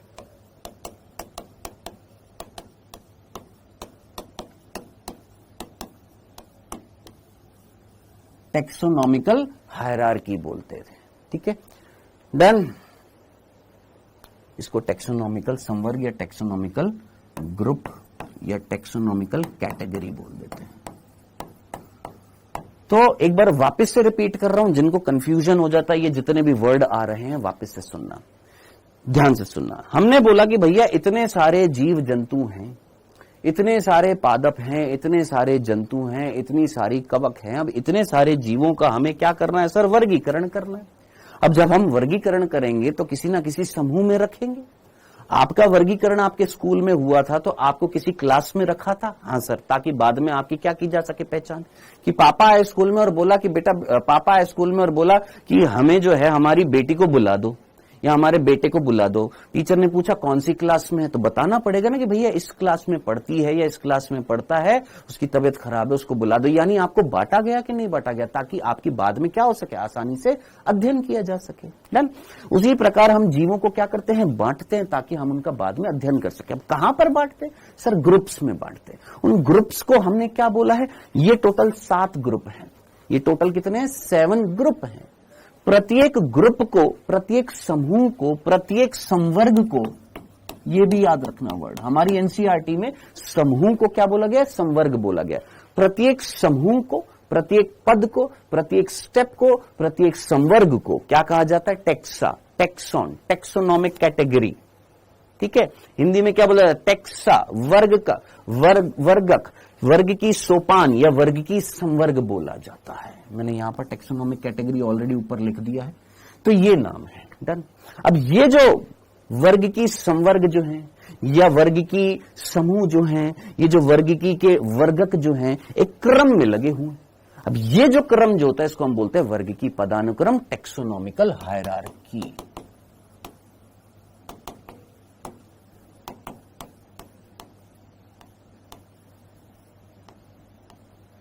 डन। क्या ये चीज समझ में आ गई है? इसमें कोई कंफ्यूजन तो नहीं था? हाँ जी, ठीक है। अब इसका एक एग्जाम्पल ले लेते हैं और चैप्टर फटाफट फिनिश हो जाएगा। देखिएगा कितना इजी है ये। इसका एक एग्जाम्पल ले लेते हैं, बहुत सीधा सीधा। जरा आप मुझे बताइएगा, आपने लायन नाम सुना है? हाँ सर। आपने टाइगर नाम सुना है? हाँ सर, बिल्कुल सुना है। आपने चीता नाम सुना होगा? चीता, हाँ सर, ये सुना है। आपने लेपर्ड नाम सुना होगा? तेंदुआ, हाँ जी। ये अलग अलग होते हैं। शेर अलग होता है, बाघ, चीता, और हिंदी में लिख देता हूं शेर, बाघ, चीता, तेंदुआ, और भी कई प्रकार की होती है बड़ी बिल्लियां। ठीक है। अब इनकी क्या जाति अलग अलग है कि सेम है? सोचिए, क्या इनकी जाति अलग अलग है कि सेम है? सर, इनकी जातियां जो हैं वो अलग अलग हैं। क्या इसकी जाति क्या है? इसकी जाति है लियो। जाति का नाम है लियो। इसका है टिग्रिस, इसका है पार्डस, और इसका है लियोपार्ड। वही लेपर्ड, लियोपार्ड। ठीक है, ये है जाति। अब ये जो जातियां जो होती हैं सारी मिलकर एक समान लक्षण दिखा रही हैं, इसीलिए इनको हमने एक समूह में रख दिया जिसका नाम है पैंथेरा। तो शेर का वैज्ञानिक नाम क्या होता है? Panthera leo. बाघ का क्या होता है? Panthera tigris. चीते का क्या होता है? Panthera pardus. तेंदुए का क्या होता है? Panthera leopard. तो ये क्या है सर? ये एक वंश है। कौन है गुरु? ये एक वंश। तो ये है वंश जिसके अंदर है तो अलग अलग जातियां, लेकिन क्या दिखा रही हैं? कुछ समानताएं दिखा रही हैं। क्या दिखा रही है? कुछ समानताएं दिखा रही हैं तो एक दूसरे से अलग अलग, लेकिन कुछ सिमिलैरिटीज हैं, कुछ समानताएं हैं। बड़ी बिल्लियां हैं, इसीलिए इनको एक बड़ी बिल्लियों के वंश में रख दिया जिसका नाम है पैंथेरा। अब ऐसे ही छोटी बिल्लियों का वंश होता है, कौन सा? फेलिस। ये भी क्या है साहब? ये वंश। ये भी क्या था? वंश था। ये किसका वंश है सर? ये बड़ी बिल्लियों का। बड़ी बिल्ली जो होती है उनका वंश क्या होता है सर? पैंथेरा होता है। और जो छोटी बिल्ली जो होती है,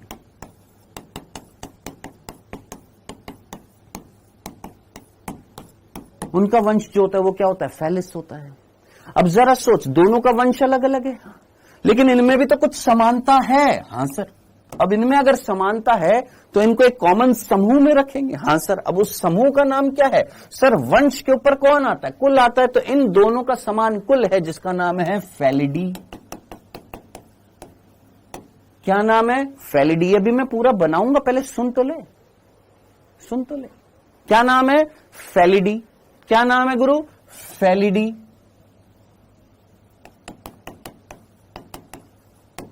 क्या है? फेलिडी है। फेलिडी। अब फेलिडी जो है, फेलिडी जो था ये क्या था सर? ये जो था कोई वंश मिलकर क्या बना रहे हैं सर? कुल बना रहे हैं। तो ये कौन हो गया सर? ये कुल है। तो फेलिडी कुल, फेलिडी कुल जो था वो किससे बना हुआ था सर? फेलिडी कुल बना हुआ था हमारे दो वंशों से। कौन कौन से वंश थे सर? फेलिस और पैंथेरा।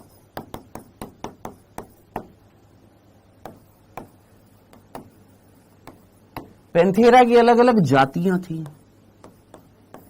कौन सी जातियां थी सर? लियो, पार्डस, टिग्रिस, और भी होती है, जगुआर भी होती है, आपका लियोपार्ड भी होती है, प्यूमा भी होती है, अलग अलग होती है। ठीक है।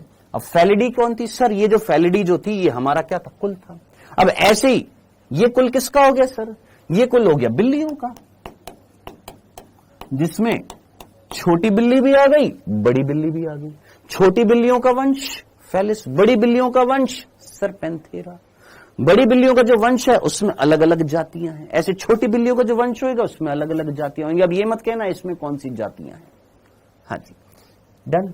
अब फेलिडी क्या था सर? फेलिडी जो था वो एक कुल था। अब ऐसे कैनिडी भी एक कुल है। अब ये कैनिडी किसका कुल है सर? फेलिडी किसका कुल था? बिल्लियों का। कैनिडी किसका कुल है? कुत्तों का। ये भी कुल है किसका? डॉग्स का। ये किसका कुल था सर? ये कुल था किसका? बिल्लियों का, कैट का, जिसमें छोटी कैट का वंश, बड़ी कैट का वंश था। अब ये दोनों कुल जो है, ये कुल मिलकर एक समान लक्षण दिखा रहे हैं। क्या? ये भी मांसाहारी हैं, ये भी मांसाहारी हैं, ये भी मांसाहारी हैं, ये भी मांसाहारी, और मांसाहारी मांसाहारी एक कुल में रखे जा रहे हैं जिसका नाम है कार्निवोरा।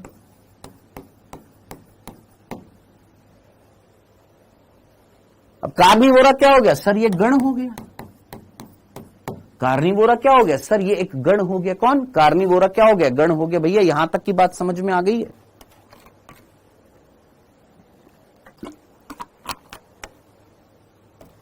कार्निवोरा क्या हो गया? गण हो गया। ठीक है। अब ऐसे और भी गण होते हैं। अब ये गण किसका है? मांसाहारियों का है। ऐसे कीटहारी होती हैं, इंसेक्टिवोर्स होते हैं, इंसेक्टिवोरा जो कीटहारी होंगे। ये भी क्या है सर? एक गण है। क्या है गुरु? ये भी एक गण है। ये भी क्या था? एक गण था। ऐसे एक और गण है जिसका नाम है प्राइमेटा, जिसके अंतर्गत हम आते हैं, हम प्राइमेट्स। अब ये क्या है सर? ये गण है सारे के सारे। अब ऐसे लगभग 19 गण होते हैं, 19 गण होते हैं जो मिलकर एक वर्ग बनाते हैं और उस वर्ग का नाम जरा खुद सोचिए, उस वर्ग को हम क्या बोलेंगे? सर लायन, टाइगर वगैरह बिल्ली होती हैं। अरे भैया बड़ी बड़ी बिल्लियां होती हैं, इनको बड़ी बिल्लियां बोलते हैं, बिग कैट्स बोला जाता है। नॉर्मल लैंग्वेज में इनको क्या बोलते हैं? बिग कैट्स बोलते हैं, बड़ी बिल्लियां। ठीक है, अगला जो वर्ग, ये मिलकर क्या बना रहे हैं? एक वर्ग बना रहे हैं जिसका नाम है मैमेलिया। क्यों सर? अब जरा सोचिए, जो कार्निवोर्स जो थे ये भी स्तनधारी है। जो प्राइमेटा जिसके अंदर हम आते हैं, बंदर आते हैं, कपी आते हैं, इंसेक्टिवोरा जो इंसेक्ट्स को खाते हैं, इनके अंतर्गत ये किसके अंतर्गत आ रहे हैं? किसके अंदर? एक वर्ग के अंतर्गत आ रहे हैं जिसका नाम है मैमेलिया, जिसमें स्तनधारी है, स्तन ग्रंथियां मिल रही हैं। अब मैमेलिया अगर वर्ग है तो और भी वर्ग होते हैं। कौन सा? एवीज होता है। एवीज मींस पक्षियों का वर्ग। ऐसे रेप्टेलिया,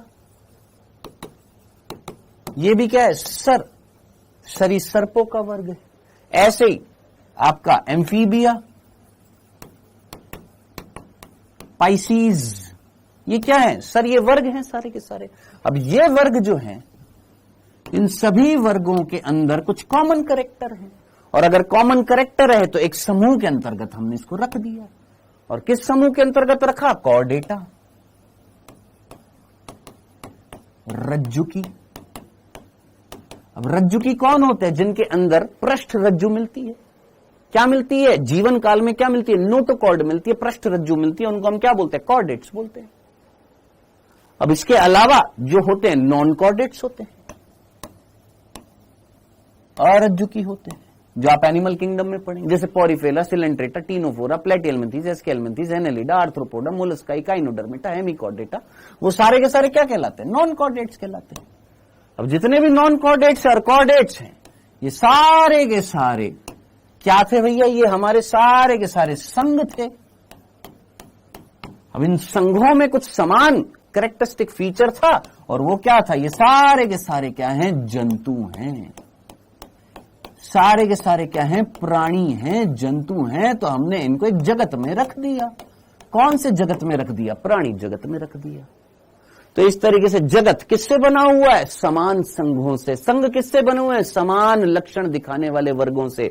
वर्ग किससे बने हुए हैं? समान लक्षण दिखाने वाले गण से। गण किससे बना हुआ है? समान लक्षण दिखाने वाले कुल से। कुल किससे बना हुआ है? समान लक्षण दिखाने वाले वंश से। वंश किससे बना हुआ है? समान लक्षण दिखाने वाली जातियों से।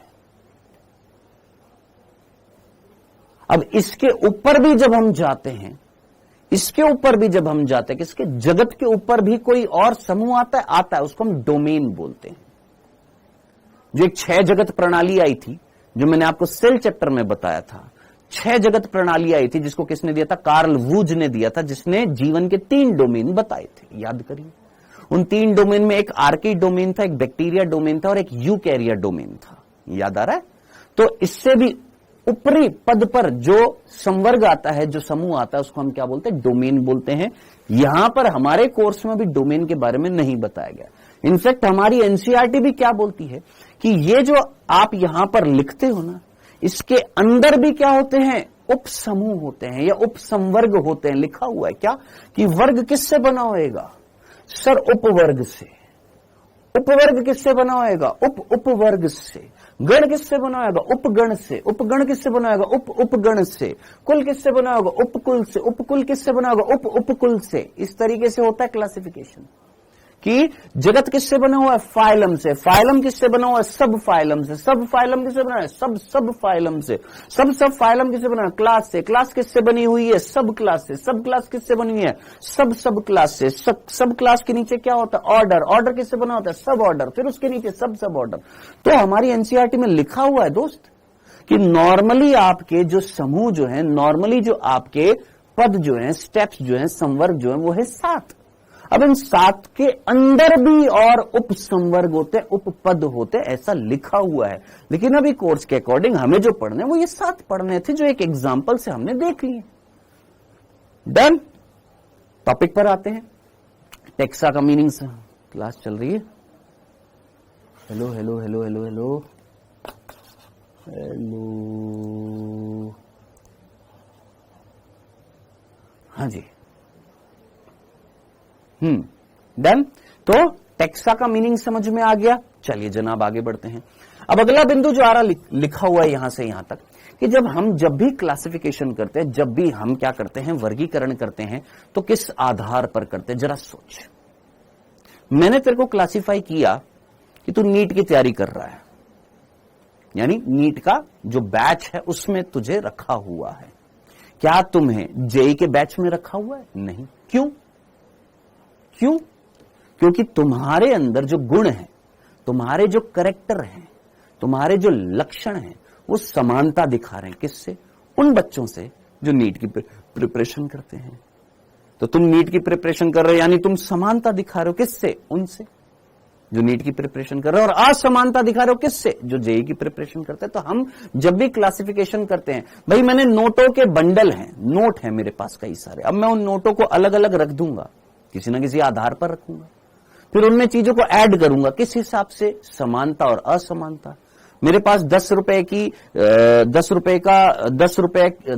थे मेरे पास, 50 रुपए थे, 100 रुपए थे, इस तरीके से थे। तो मैं उनके बंडल्स बनाऊंगा, और जो सेम होंगे उनको सेम ग्रुप में रखूंगा, जो अलग होंगे उनको अलग रखूंगा।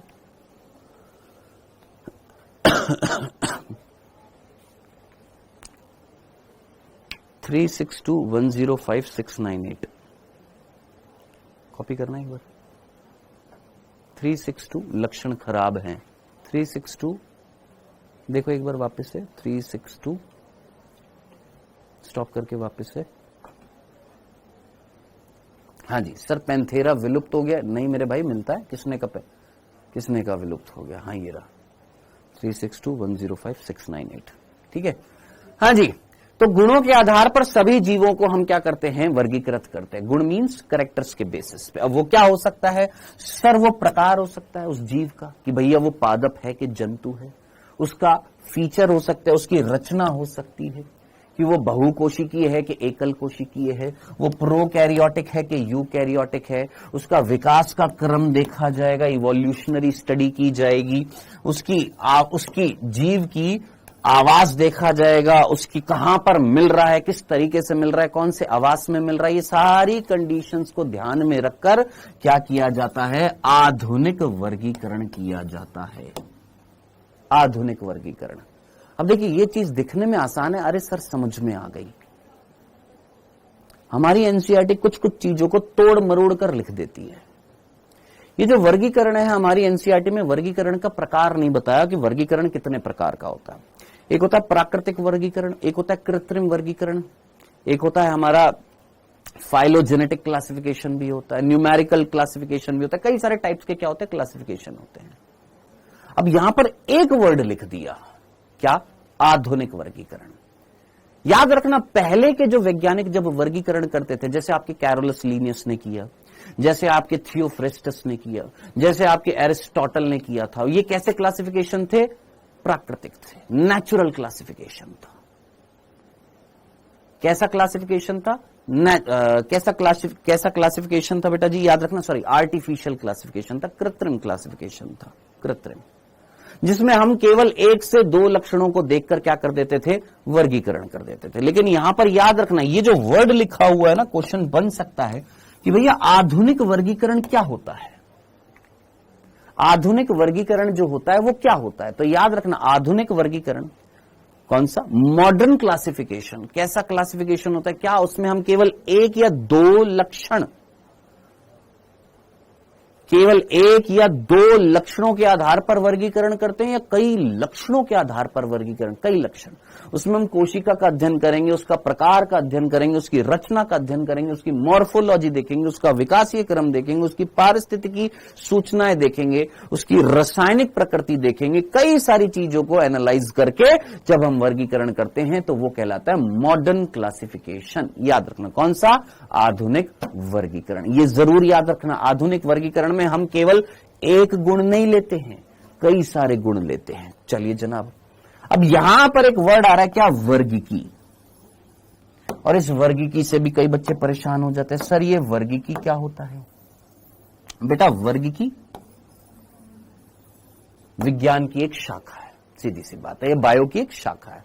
जैसे बायो इन्फॉर्मेटिक्स, याद कर तूने कहां पर पढ़ा था? ह्यूमन जीनोम प्रोजेक्ट पढ़ा था तो याद कर, बायोइन्फॉर्मेटिक्स विज्ञान की या जीव विज्ञान की एक शाखा पैदा की गई थी। बायोटेक्नोलॉजी जीव विज्ञान की एक शाखा है। बॉटनी जीव विज्ञान की, माइक्रोबायोलॉजी, जूलॉजी, ऐसी कई सारी शाखाएं हैं किसकी, बायो की। उसमें से एक शाखा है कौन सी, वर्ग की, यानी टेक्सोनॉमी। सर इस टेक्सोनॉमी के अंतर्गत क्या किया जाता है? अरे भैया इतने सारे जीव हैं तो आप उनका क्या करेंगे? सर हम उनको पहचानेंगे, उनका नामकरण करेंगे और फिर उनका वर्गीकरण करेंगे। अब यहां पर कंफ्यूजन कहां पर आ जाता है, यहां पर बता देता हूं मैं कंफ्यूज कहां पर हो जाते हैं बच्चे। ये होता है पहला स्टेप, ये होता है सेकंड स्टेप और ये होता है थर्ड स्टेप। ये तीन भाग होते हैं किसके, वर्गीकी के, टेक्सोनॉमी के। कौन कौन से? पहचान, नाम पद्धति, नामकरण, वर्गीकरण। अब यहां पर कंफ्यूजन होता है इस वर्ड से, हुआ ना आपको? सर हमारी एनसीईआरटी में विशेषीकरण कॉमा पहचान कॉमा नाम पद्धति कॉमा वर्गीकरण लिखा हुआ है और क्रम भी थोड़ा सा गलत दिया हुआ हमारी एनसीईआरटी में, नाम पद्धति वर्गीकरण के बाद दिया हुआ है ना? तो आप ये चार चीजें याद रखेंगे। लेकिन अब बात समझने वाली थी क्या, पहचान जो होती है उसी का ही एक भाग होता है क्या, विशेषीकरण। ये नहीं बताया हुआ है क्या?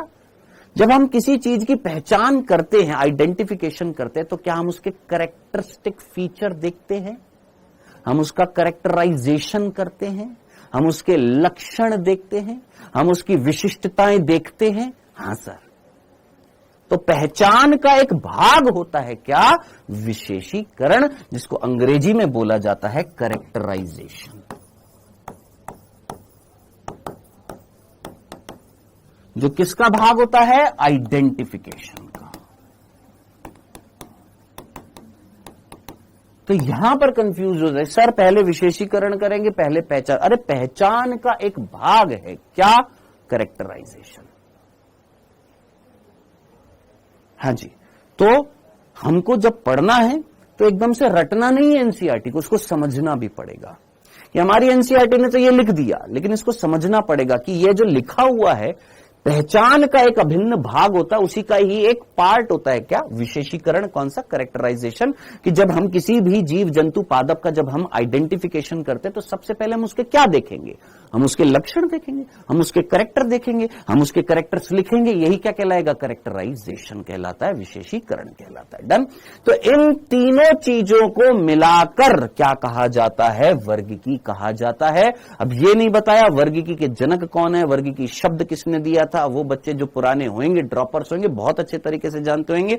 ये जो वर्गीकी, ये जो वर्गीकरण विज्ञान या वर्गीकी जो है, ये शब्द किसने दिया था, एक वैज्ञानिक जिसका नाम है क्या, एपीडी कंडोले। मेरा तन डोले मेरा मन डोले, एपीडी कंडोले।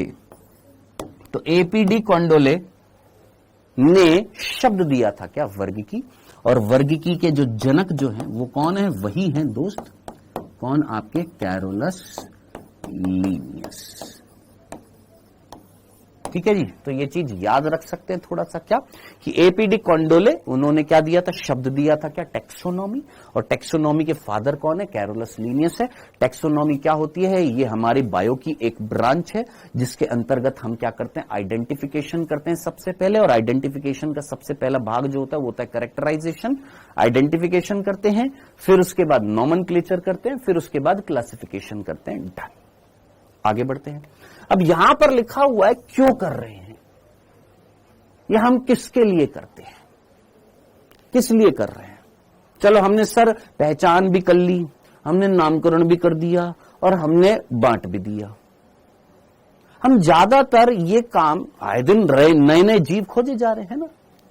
हम जैसे रॉबर्ट मैंने बोला 7 मिलियन है, भाई साहब हमने तो कितने खोजे, केवल लगभग 1.7 1.8 मिलियन। अब वो तो 2004 के डाटा, अभी तो बहुत ज्यादा हो गया होगा है। आए दिन खोजे जाते हैं लोग, रोज 500 से ज्यादा जीव खोजे जाते हैं, एक आंकड़े के अनुसार बता रहा हूं, रोज। अब आप इमेजिन करिए, हम ये अगर खोज रहे हैं तो हमारा ज्यादा से ज्यादा ध्यान क्यों कर रहे हैं हम, ऐसा करने से क्या बेनिफिट होएगा, हमें ऐसे जीवों का पता चलेगा जो हमारे लिए यूजफुल है या नहीं है। सोचो, सोचो, हमें ऐसे जीवों का पता लगेगा जो हमारे लिए उपयोगी हैं या नहीं है। सोचो, अगर हम कोई पहचान ना करें, कोई नामकरण ना करें, कोई वर्गीकरण ना करें, जो मिल रहा है, अपन तो नेटफ्लिक्स देखकर सो रहे हैं। सोचो, अगर हर कोई व्यक्ति ऐसे करने लग जाए, सोचो क्या हमें कोई उपयोगी जाति का पता लग पाएगा? उपयोगी जीव का पता लग पाएगा? नहीं पता लग पाएगा। तो हमारा ध्यान जो है ये हम कर रहे हैं, किस आधार पर कर रहे हैं? उपयोग के आधार पर। ज्यादातर हमारा ध्यान जो होता है वो क्या होता है? ऐसे जीवों की खोज करना जो हमारे लिए यूजफुल है। बाकी जो नॉन यूजफुल है उनका भी करेंगे, लेकिन उनका मेन हमारा केंद्र क्या रहेगा? ऐसे जीवों की पहचान करना, ऐसे जीवों का नामकरण करना, ऐसे जीवों का वर्गीकरण करना जो हमारे लिए क्या है? यूजफुल ज्यादा है ना? तो यूजफुलनेस हमारे लिए मेन क्राइटेरिया। अरे भैया, ह्यूमंस हैं, हम ज्यादा से ज्यादा विकसित है और हम चाहते हैं कि हमारा और विकास हो, तो हम ऐसे जीवों की खोज करेंगे जो हमें और लाभ पहुंचाएं। डन। आगे बढ़ते हैं बेटा जी, यहां से यहां तक जो चीज लिखी हुई है अब उसको समझना पड़ेगा। क्या? एक है वर्गीकी और एक है क्या? वर्गीकरण पद्धति। अब ये बड़ा कंफ्यूज करता है। क्या? एक है वर्गीकी और एक है वर्गीकरण पद्धति।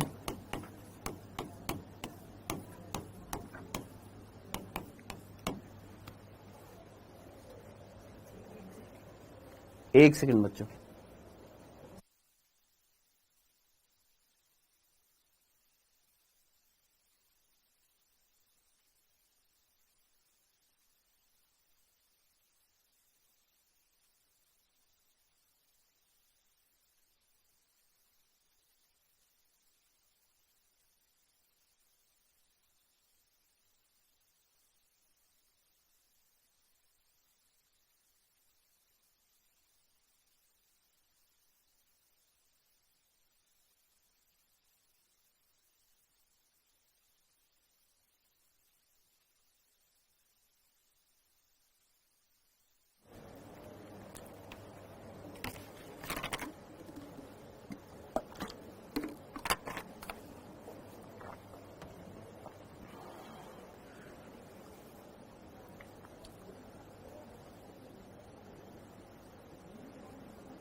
वर्गीकी और वर्गीकरण पद्धति, ये दोनों वर्ड हैं।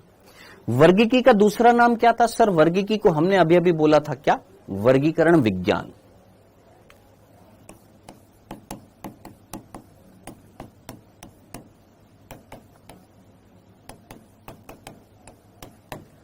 और वर्गीकरण पद्धति जो होती है, वर्गीकरण पद्धति जो होती है, इसको हम सिस्टेमैटिक्स कहते हैं।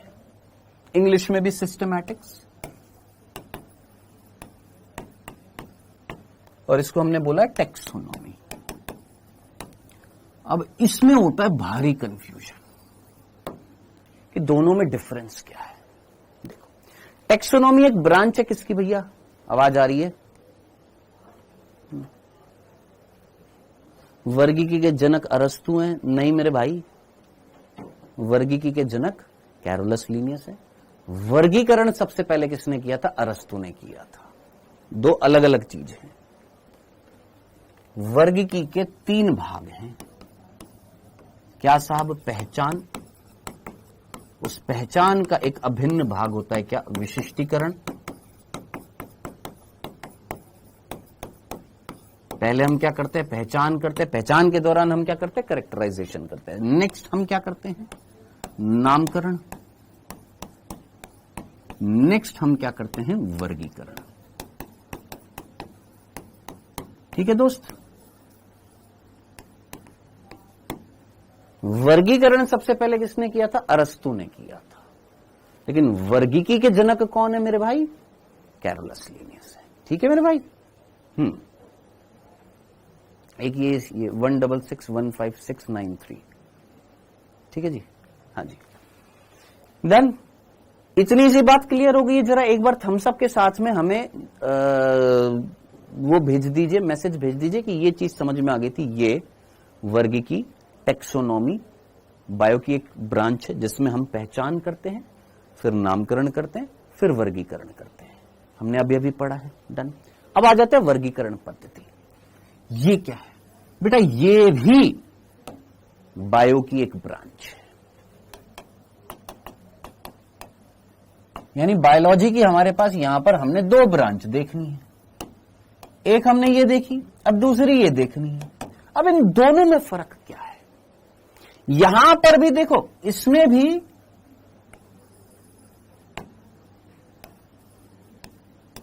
हम क्या करते हैं गुरु? पहचान करते हैं। यहां पर भी हम नामकरण करेंगे। बस हल्का सा फर्क है कि यहां पर जब हम वर्गीकरण करेंगे ना, तो वर्गीकरण करते हुए बस इतना सा डिफरेंस है। क्या? जब हम चीजों का क्लासिफिकेशन करेंगे, जब हम जीवों का क्लासिफिकेशन करेंगे, वर्गीकरण करेंगे, तो वर्गीकरण करते हुए हम विकासीय संबंध देखेंगे।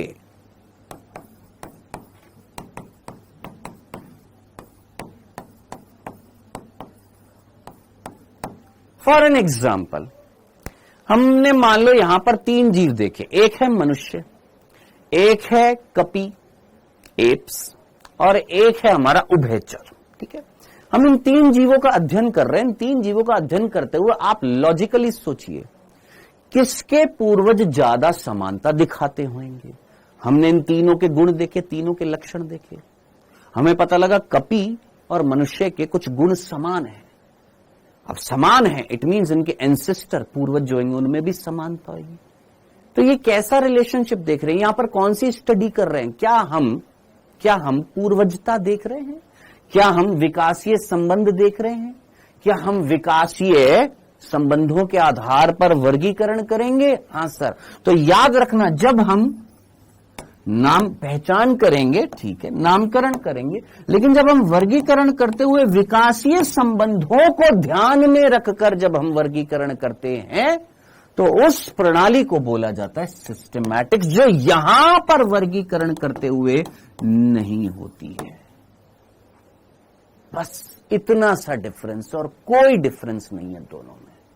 यहां पर जब हम वर्गीकरण करते हैं तो कोई विकासीय संबंध नहीं देखते हैं। याद रखना, अगर विकासीय संबंधों को ध्यान में रखकर वर्गीकरण किया जाएगा, तब ऐसी बायोलॉजी की शाखा को बोला जाएगा सिस्टेमैटिक्स।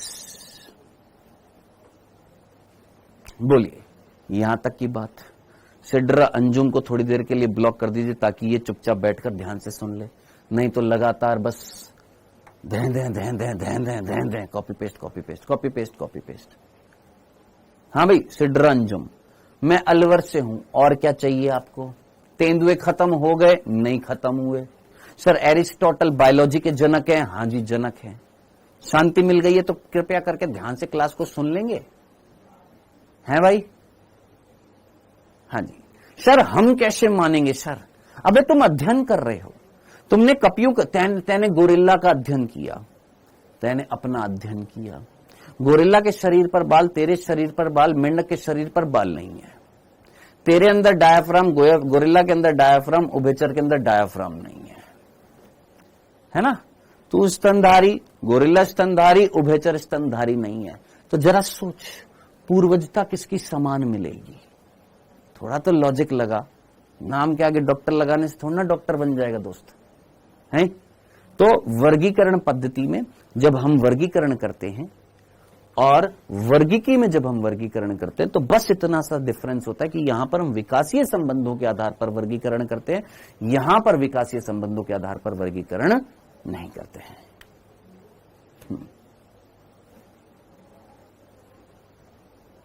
ठीक है, चलो जी आगे बढ़ते हैं बेटा। यहां पर नेक्स्ट, आई होप आपको ये चीज समझ में आ गई होगी, और पढ़ ले यहां पर देखिए। देखिए सिस्टमैटिक्स वर्ड किससे आया है? सिस्टेमा से आया है, जिसमें हम जीवों को एक नियमित व्यवस्था में रखते हैं, मतलब एक क्रम में रखेंगे। कैसे कैसे हम भैया पहचान करेंगे? हाँ सर, हमने वर्गीकी में भी करी। हम नाम पद्धति अपनाएंगे? भैया नोमेनक्लेचर हमने वर्गीकी में भी किया। हम वर्गीकरण करेंगे? हाँ सर, वहां पर भी किया। लेकिन यहां पर जब वर्गीकरण करेंगे तो जीवों के विकासीय संबंधों को शामिल किया जाएगा। किसको शामिल किया जाएगा? विकासीय संबंधों को भी शामिल किया जाएगा। डन, इतनी सी बात है। आगे बढ़ते हैं बेटा जी। यहां पर अगले टॉपिक पर आते हैं, वर्गीकी संवर्ग, जो वैसे तो मैंने आपको ऑलरेडी बता दिया। एक बार फटाफट रिपीट कर लेते, चैप्टर खत्म करते हैं। यह है वर्गीकी संवर्ग। वर्गीकी संवर्ग बोल दीजिए, टेक्सोनॉमिकल वर्गीकी संवर्ग या टेक्सोनॉमिकल कैटेगरीज बोल दीजिए। इंग्लिश में क्या बोलेंगे? Taxonomical categories.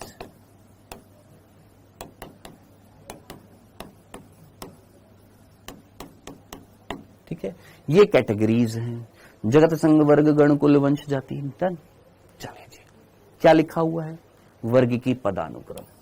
कि भैया जब भी हम जीवों को बांटेंगे तो हर एक पद में बांटेंगे, हर एक समूह में बांटेंगे, हर एक सोपान में बांटेंगे, हर एक स्टेप में बांटेंगे। प्रत्येक स्टेप को हम क्या बोलेंगे भैया? वर्गक बोलेंगे, टेक्सॉन बोलेंगे। बताया था, ये साफ साफ बता दिया। कई सारे नाम मिलेंगे, कंफ्यूज मत हो जाना। यहां पर क्या टेक्सा बोल दीजिए, टेक्सॉन बोल दीजिए, टेक्सोनॉमिक कैटेगरी बोल दीजिए, वर्गीकी सोपान बोल दीजिए, वर्गीकी संवर्ग बोल दीजिए, वर्गक बोल दीजिए, टेक्सा बोल दीजिए। ये हर एक स्टेप के लिए ये वर्ड यूज में लिया जा रहा है। और इनका जो क्रम जो होता है, उस क्रम को हम क्या बोलते हैं? वर्गीकी पदानुक्रम बोलते हैं। सर हम किसे मानेंगे, कैसे नहीं, किसी कौन वाले को? भाई क्या चाह रहा है? क्या चाहता क्या है? मेरे को ये बता दे। हम किसे मानेंगे, कैसे नहीं, किसे कौन वाले को मानेंगे? भैया हम ये मानेंगे कि एप्स और humans common characteristic feature show कर रहे हैं, उनके एंसेस्टर कॉमन हैं। फॉसिल्स से हमें पता लगेगा। जब हमें फॉसिल्स मिलेंगे उसके बेसिस पर हम ये मानेंगे, उसकी स्टडी करेंगे कि एप्स और ह्यूमंस में कुछ कैरेक्टर कॉमन है, तो उनको समान समूह में रखा जाना चाहिए। जैसे यहां पर तेरे को अभी नहीं बताया था, यहां पर प्राइमेटा बोला था, यहां पर कोई प्राइमेटा लिखा था कहां लिखा था? प्राइमेटा। ये प्राइमेटा, प्राइमेटा के अंतर्गत कौन आएंगे? प्राइमेट्स। कौन होते प्राइमेट्स? बंदर है, ह्यूमन है, कपी है, कॉमन कैरेक्टर है, क्योंकि उनके एंसेस्टर कॉमन है। फॉसिल से भी पता लगे और साइंटिफिक स्टडी से भी पता लगे। ठीक है, जिज्ञासा अगर खत्म हो गई तो आगे बढ़े। चलो, हाँ भैया, किसकी बात कर रहे थे? वर्गीकी संवर्ग की बात कर रहे थे भैया। सीधी सी बात है, वर्गीकी पदानुक्रम का मतलब क्या था? जितने भी संवर्ग हैं, संवर्ग का मतलब समूह। याद रखना, यहां पर कई बच्चे कंफ्यूज हो जाएंगे। संवर्ग संवर्ग संवर्ग, बहुत बार ये वर्ड मिलेगा एनसीईआरटी में। क्या? संवर्ग। तो जहां पर भी मिले संवर्ग, मान लेना क्या है? समूह, ग्रुप। ठीक है, ये मानकर चलना, चीज समझ में आएगी। देख, वर्गीकरण एकल सोपान प्रक्रम नहीं है, यानी एक स्टेप में हम वर्गीकरण नहीं कर रहे। सोपान का मतलब स्टेप, सिंगल स्टेप में हम वर्गीकरण नहीं करते हैं। इसमें कई सारे स्टेप्स होते हैं जिसका एक क्रम बनता है। पदानुक्रम सोपान है, यानी कई सारे स्टेप्स से बने होते हैं, एक क्रम बना होता है। कई सारे स्टेप्स का क्या बना होता है? क्रम बना होता है। ठीक है, जिसमें प्रत्येक सोपान या पद या समूह को प्रदर्शित करता है, जिसमें प्रत्येक ग्रुप जो है एक स्टेप को, एक पद को रिप्रेजेंट करता है। आगे, चूंकि समूह समस्त वर्ग की व्यवस्था है, इसीलिए इसे वर्ग की संवर्ग कहा जाता है। यानी प्रत्येक संवर्ग जो है वो एक वर्ग की पदानुक्रम का एक भाग है, जिसको हम क्या बोल रहे हैं? वर्ग की संवर्ग बोल रहे हैं, यानी वर्ग की का समूह बोल रहे हैं। और यहां पर ये वर्ड इसलिए मैंने जानबूझ के लिख दिया था, क्योंकि मैक्सिमम बच्चे ये जब एनसीईआरटी पढ़ते हैं तो कंफ्यूज हो जाते हैं। वर्ग की संवर्ग बोल दो, वर्ग की सोपान बोल दो, वर्गक बोल दो, टेक्सा बोल दो। ईच स्टेप, इंग्लिश में बोल रहा हूं, एक झटके में समझ में आएगा। ईच स्टेप, प्रत्येक स्टेप, प्रत्येक पद, प्रत्येक समूह क्या कहला रहा है? ये देख साफ साफ है। प्रत्येक समूह, प्रत्येक पद, प्रत्येक स्टेप, प्रत्येक संवर्ग, प्रत्येक सोपान क्या कहला रहा है? टेक्सा, वर्गक, टेक्सॉन, वर्ग की सोपान, वर्ग की संवर्ग कहला रहा है।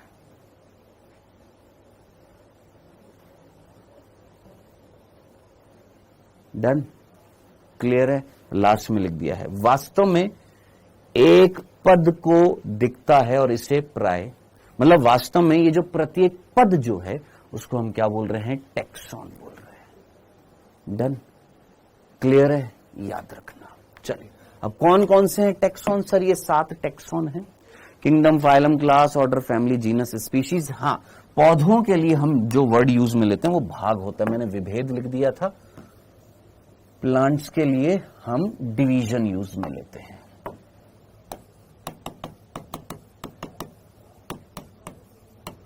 भाग बोलते हैं इसको, ठीक है। प्लांट्स के लिए डिवीजन, एनिमल्स के लिए फाइलम वर्ड यूज में लिया जाता है। सर नोट्स में ये सब लिखना है? नहीं बेटा, ये क्यों लिखोगे? ये तो बेटा हम यूपीएससी की तैयारी कर रहे हैं प्रियंका, गजब के बच्चे, नोट्स में लिखना है, गजब है भाई साहब, गजब।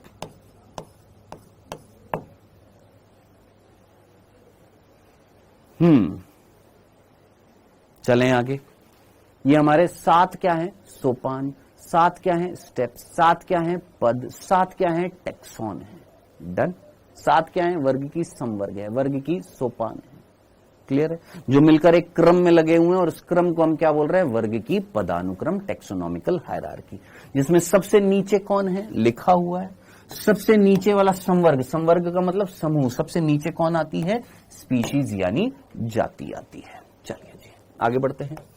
किसी भी जीव को जब हम रखते हैं तो किस बेसिस पर रखेंगे? समानता और असमानता के बेसिस पे। समानता और विभिन्नता, भैया सिमिलैरिटी और डिसिमिलैरिटी के बेसिस पे ही तो क्या करेंगे? क्लासिफिकेशन करेंगे। कितनी बार ये चीज आ गई है भैया, समानता और असमानता के आधार पर हम गुण देखेंगे, हम कैरेक्टर्स देखेंगे, हम लक्षण देखेंगे। देखने के बाद हम क्या करेंगे? उनके जैसे जीव जहां जिस समूह में होंगे वहां रख देंगे, जिनके जैसे नहीं होंगे उनको उस समूह में नहीं रखेंगे। जरा सोच, बंदर को क्या मैं पेंथेरा वंश में रखूंगा क्या? नहीं ना, ऑब्वियस ही बात है। बड़ी बिल्लियों का वंश था ना, उसमें थोड़ी ना रखूंगा। तो कुल मिलाकर समानता असमानता के बेसिस पर हम क्या करते हैं? वर्गीकरण करते हैं। अब ये जो 7 सोपान है यहां पर वही एग्जाम्पल दिए हुए हैं भैया। जाति जो होती है सबसे निचला समूह होता है जीवों का, वो वर्ग जिसमें समानता होती है उसे क्या बोलते हैं? जाति बोलते हैं, व्यष्टि बोल देते हैं। अगर आपको याद आ रहा हो, याद आ रहा है ना, जाति, ठीक है। अब यहां पर एग्जाम्पल दिया है मैंजीफेरा इंडिका, सोलेनम ट्यूबरोसम और पेंथेरा लियो दिया हुआ है, जिसमें लियो, जिसमें ट्यूबरोसम, जिसमें इंडिका, ये क्या है भैया? जाति हैं। और इससे पहले वाले जो है मैंजीफेरा, सोलेनम, पेंथेरा, ये क्या है? वंश है। चलिए जनाब आगे। वंश जो होते हैं वो किससे बने होते हैं? जातियों से बने होते हैं। वो जातियां जो समानता दिखाती हैं, जिसमें एक एग्जाम्पल दिया है, कौन सा? वही शेर वाला। शेर का कौन हो गया? लियो। चीते का पारडस, और बाघ का क्या हो जाएगा यहां पर? याद रखना, टिग्रिस। अब इनमें कॉमन क्या है सर? ये बड़ी बिल्लियां जिनको हमने पेंथेरा वंश में रख दिया है। अब पेंथेरा वंश है, उसी प्रकार फैलिस जो है, फैलिस ये दूसरा वंश है जिसमें छोटी बिल्लियां आती हैं, ये बड़ी बिल्लियां है। नेक्स्ट वंश, अच्छा ये वाला बिंदु अभी मैं आपको बताऊंगा, अभी इसको मत पढ़ना, अभी बताऊंगा। वंश के बाद क्या आएगा? कुल। भैया सीधी सी बात है, कुल किससे बना होगा? समान वंशों से बना होगा, जिसमें एग्जाम्पल दे रखा है वही प्राणी का। अगर हम देख रहे हैं कि ये जो थे इनको हमने फैलिस के साथ रखा, फैलिडी कुल में रख दिया कि भैया ये जो वंश जो था पेंथेरा, इसमें ये थे। हाँ सर। और फैलिस में कौन थी सर? बिल्ली थी, छोटी बिल्लियां थी। इनको हमने एक कुल में रख दिया जिसका नाम है फैलिडी कुल में रख दिया। नेक्स्ट गण। गण की बात करें तो गण में एग्जाम्पल क्या दिखा हुआ है कि फैलिडिकुल, कैनिडिकुल को हमने किस में रखा है? कार्निवोरम में। अभी हम एनिमल्स की बात कर रहे हैं, प्लांट्स का भी दिया हुआ है यहां पर। वर्ग में उदाहरण दे रखा है कि भैया यहां पर जितने भी थे आपके प्राइमेटा गण जो था, जिसमें हमारे बंदर, गोरिल्ला, गिबॉन, मनुष्य ये सब आते हैं, इनको प्राइमेटा गण में रखा जाता है। वहीं कार्निवोरा जो इससे पहले वाला गण था, जिसमें बाघ, बिल्ली, कुत्ता, ये सारे जो थे कार्निवोरा में थे, इन सभी को मिलाकर हमने मैमेलिया वर्ग में रख दिया। क्यों? क्योंकि ये सारे क्या है? मैमल्स है। ठीक है। नेक्स्ट संघ। प्रियंका मैं यहां से ना क्लास से ब्लॉक कर दूंगा, समझ में आ गई आपको, एक झटके में, ठीक है। बिना फालतू की क्लास में डिस्टर्ब मत किया करो, लास्ट टाइम बोल रहा हूं, ठीक है। सर हम यूपीएससी की भी तैयारी कर रहे हैं, तुम बिल्कुल नहीं कर सकते, तुम रहने दो, ठीक है। मत यहां पर बिना फालतू में जबरदस्ती का डिस्टरबेंस क्रिएट किया करो। तुम यूपीएससी की तैयारी कर रहे हो, तुम बोर्ड निकाल लो, वही काफी है, इधर फोकस कर लो पहले।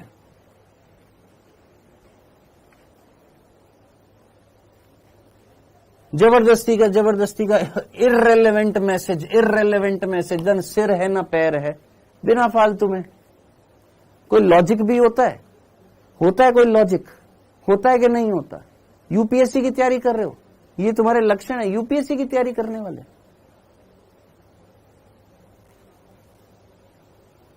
बायोलॉजी का पहला चैप्टर तुमसे पढ़ा नहीं जा रहा, यूपीएससी की तैयारी करोगे। सर गिबॉन क्या होता है? एक प्रकार का कपी होता है, मैं दिखा देता हूं कैसा होता है।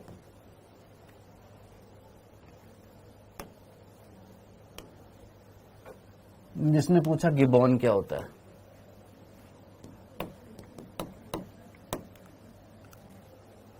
ये होता है, ठीक है। देखा होगा कहीं ना कहीं नेशनल ज्योग्राफिक चैनल पर।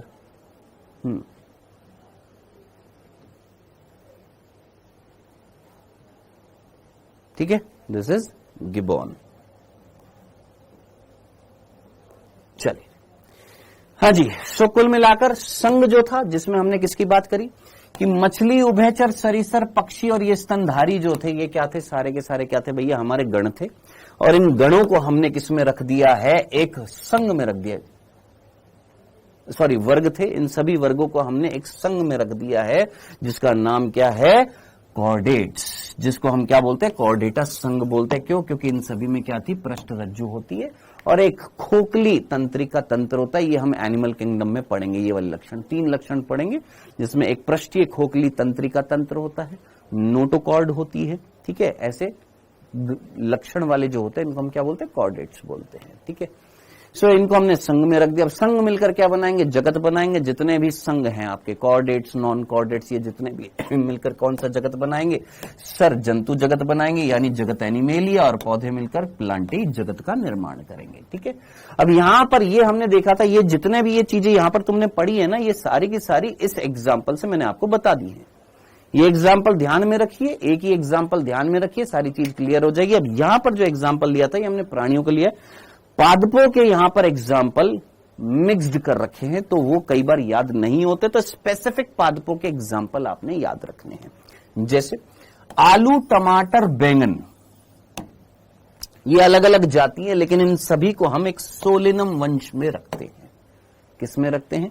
जातियां अलग अलग हैं, लेकिन सोलेनम वंश में रखते हैं। ये प्लांट्स में पहला एग्जाम्पल। दूसरा सोलेनम क्या था भैया?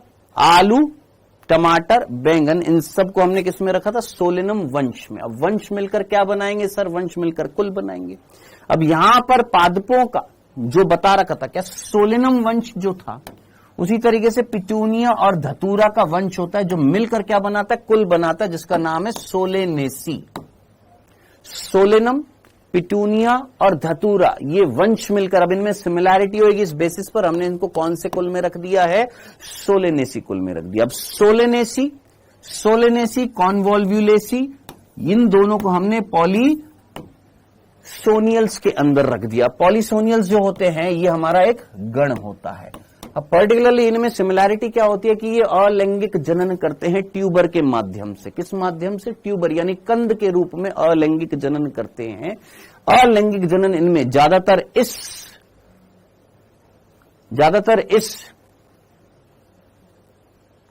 इस कुल में और इस कुल में कौन सा अलैंगिक जनन होता है? कौन सा जनन होता है? अलैंगिक जनन होता है।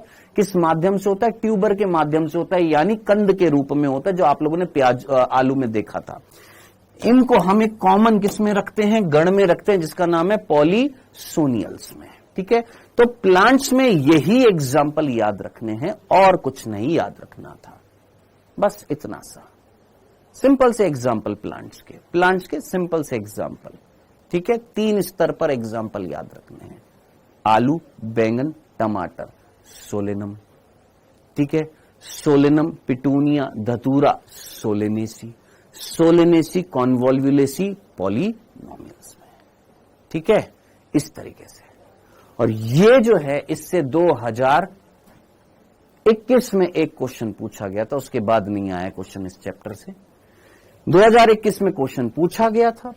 ये चार्ट याद रखना है आपने, सिंपल सा ये चार्ट है, ये चार्ट याद रखना है। 4 जीवों का वर्गीकरण यहां पर करा हुआ है बस। मनुष्य, ये आपको आज की आज में याद होना चाहिए। आपसे सीधा पूछ लिया भैया हमारा वर्ग क्या है, हमारा गण क्या है, हमारा कुल क्या है, जगत तो पूछेगा नहीं। भैया हम जंतु जगत में आते हैं, मक्खी जो होगी ये भी जंतु जगत में आएगी, है ना। आम, गेहूं, ये प्लांटी जगत में आएंगे। तो जगत तो तेरे से नहीं पूछेगा, कॉमन सी बात है ना। क्या पूछ लेगा? और तेरे को इनका वैज्ञानिक नाम पता होगा तो तेरे से वंश भी नहीं पूछेगा, जाति भी नहीं पूछेगा, लेकिन पता होनी चाहिए। होमोसेपियंस, होमो वंश हो गया, सेपियंस जाति हो गई है। मस्का डोमेस्टिका, मस्का वंश हो गया, डोमेस्टिका जाति हो गई है। मेंजीफेरा इंडिका, मेंजीफेरा वंश हो गया, जाति इंडिका हो गई है। ट्रिटिकम एस्टिवम, ये कहां पर पड़ा था? अगर आपको म्यूटेशन याद हो, अगर आपको म्यूटेशन याद हो, वहां पर हम लोगों ने ये पढ़ा था ट्रिटिकम के बारे में, है ना, 6N कंडीशन अगर याद हो तो। गेहूं ट्रिटिकम एस्टिवम, आम मेंजीफेरा इंडिका, घरेलू मक्खी मस्का डोमेस्टिका, मानव होमोसेपियंस। वंश याद हो जाएंगे अगर वैज्ञानिक नाम याद होगा तो, ठीक है। संघ भी याद हो जाएगा, हमारा कॉर डेटा है, ये कीड़ा है भैया, मक्खी जो है कीड़ा है, तो इसका संघ क्या होएगा? आर्थ्रोपोडा होएगा, ये याद हो जाएगा। हम स्तनधारी हैं, ये इंसेक्ट है, हम स्तनधारी है, इंसेक्ट है। हमारी कपालीय क्षमता जो होती है, कपाल जो होता है बड़ा होता है कंपैरेटिवली, इनका छोटा होता है, ये डिप्टेरन्स कहलाते हैं। होमोनिडी हमारा कुल है और म्यूसिडी इनका कुल है। ये क्वेश्चन पूछा गया था, ये याद रखना है आपने, मतलब पूरा ही सारा का सारा वर्गीकरण याद रखना है। क्या 2021 में पूछा गया था, म्यूसिडी पूछा गया था, तो याद रखना म्यूसिडी किसका कुल है। या पूछा गया था घरेलू मक्खी का कुल कौन सा है, तो म्यूसिडी है। हमारा कुल कौन सा है, होमोनिडी है। अब कौन सी चीजें याद नहीं होंगी उन पर फोकस करना। ये याद नहीं होता, ये भूल जाते हैं, ये भूल जाते हैं, ये फिर भी याद रह जाते हैं। ये जो चीज लिखी है ये भूल जाते हैं, इनको जरूर याद रखना। ये याद रह जाएगा, एनार्किडिएसी, सेपिनडेल्स, डाइकोटिलिडन, ये है मोनोकोटिलिडन, ये याद हो जाता है कौन सा डाइकोट है कौन सा मोनोकोट है। दोनों एंजियोस्पर्म्स में आते हैं, पोलियल्स और पोएसी। ये याद नहीं होएगा तो जो यहां पर गोल कर रखा है, मेजरली कुल याद रखना है और गण याद रखना है। वर्ग आसानी से याद हो जाएगा, संघ आसानी से याद हो जाएगा, वंश तो तुम्हें याद हो ही जाएगा अगर वैज्ञानिक नाम याद रहेगा। क्या याद नहीं रहेगा उस पर जोर डाल, क्योंकि अगर क्वेश्चन बनेगा तो जितना भी मैंने इस लेक्चर में ये जितनी भी स्लाइड लाया हूं, इस टोटल स्लाइड में जो जो हाईलाइटेड पोर्शन थे वो हाईलाइटेड पोर्शन याद रखना। एक क्वेश्चन भी इस स्लाइड से बाहर नहीं जाएगा, क्योंकि टोटल स्लाइड जो है वो एनसीईआरटी बेस्ड है। खत्म। नूर मुस्तफा क्लास में स्टार्टिंग में आया करो, स्टार्टिंग में कुछ बता दिया था।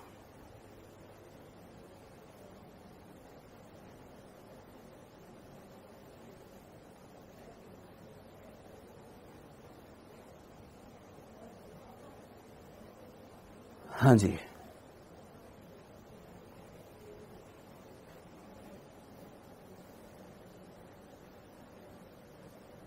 ठीक है।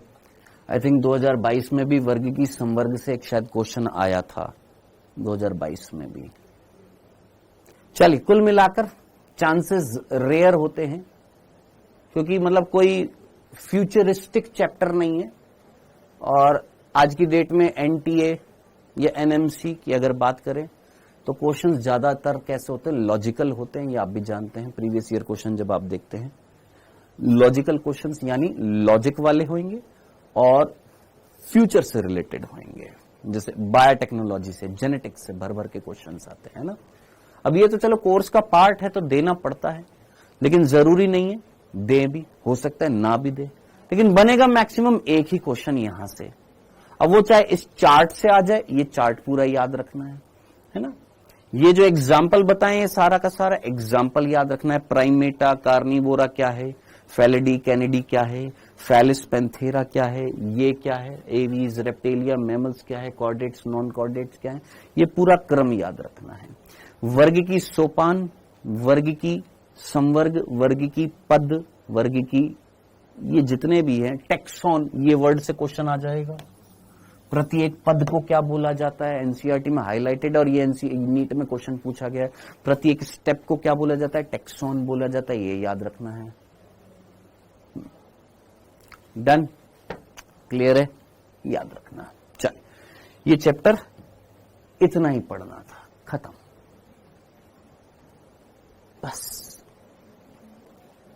अब कईयों को अरे हो गया, चैप्टर हो गया,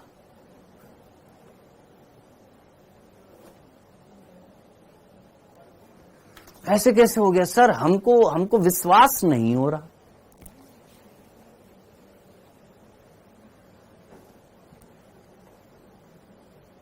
हमको विश्वास नहीं हो रहा, कैसे हो गया ये।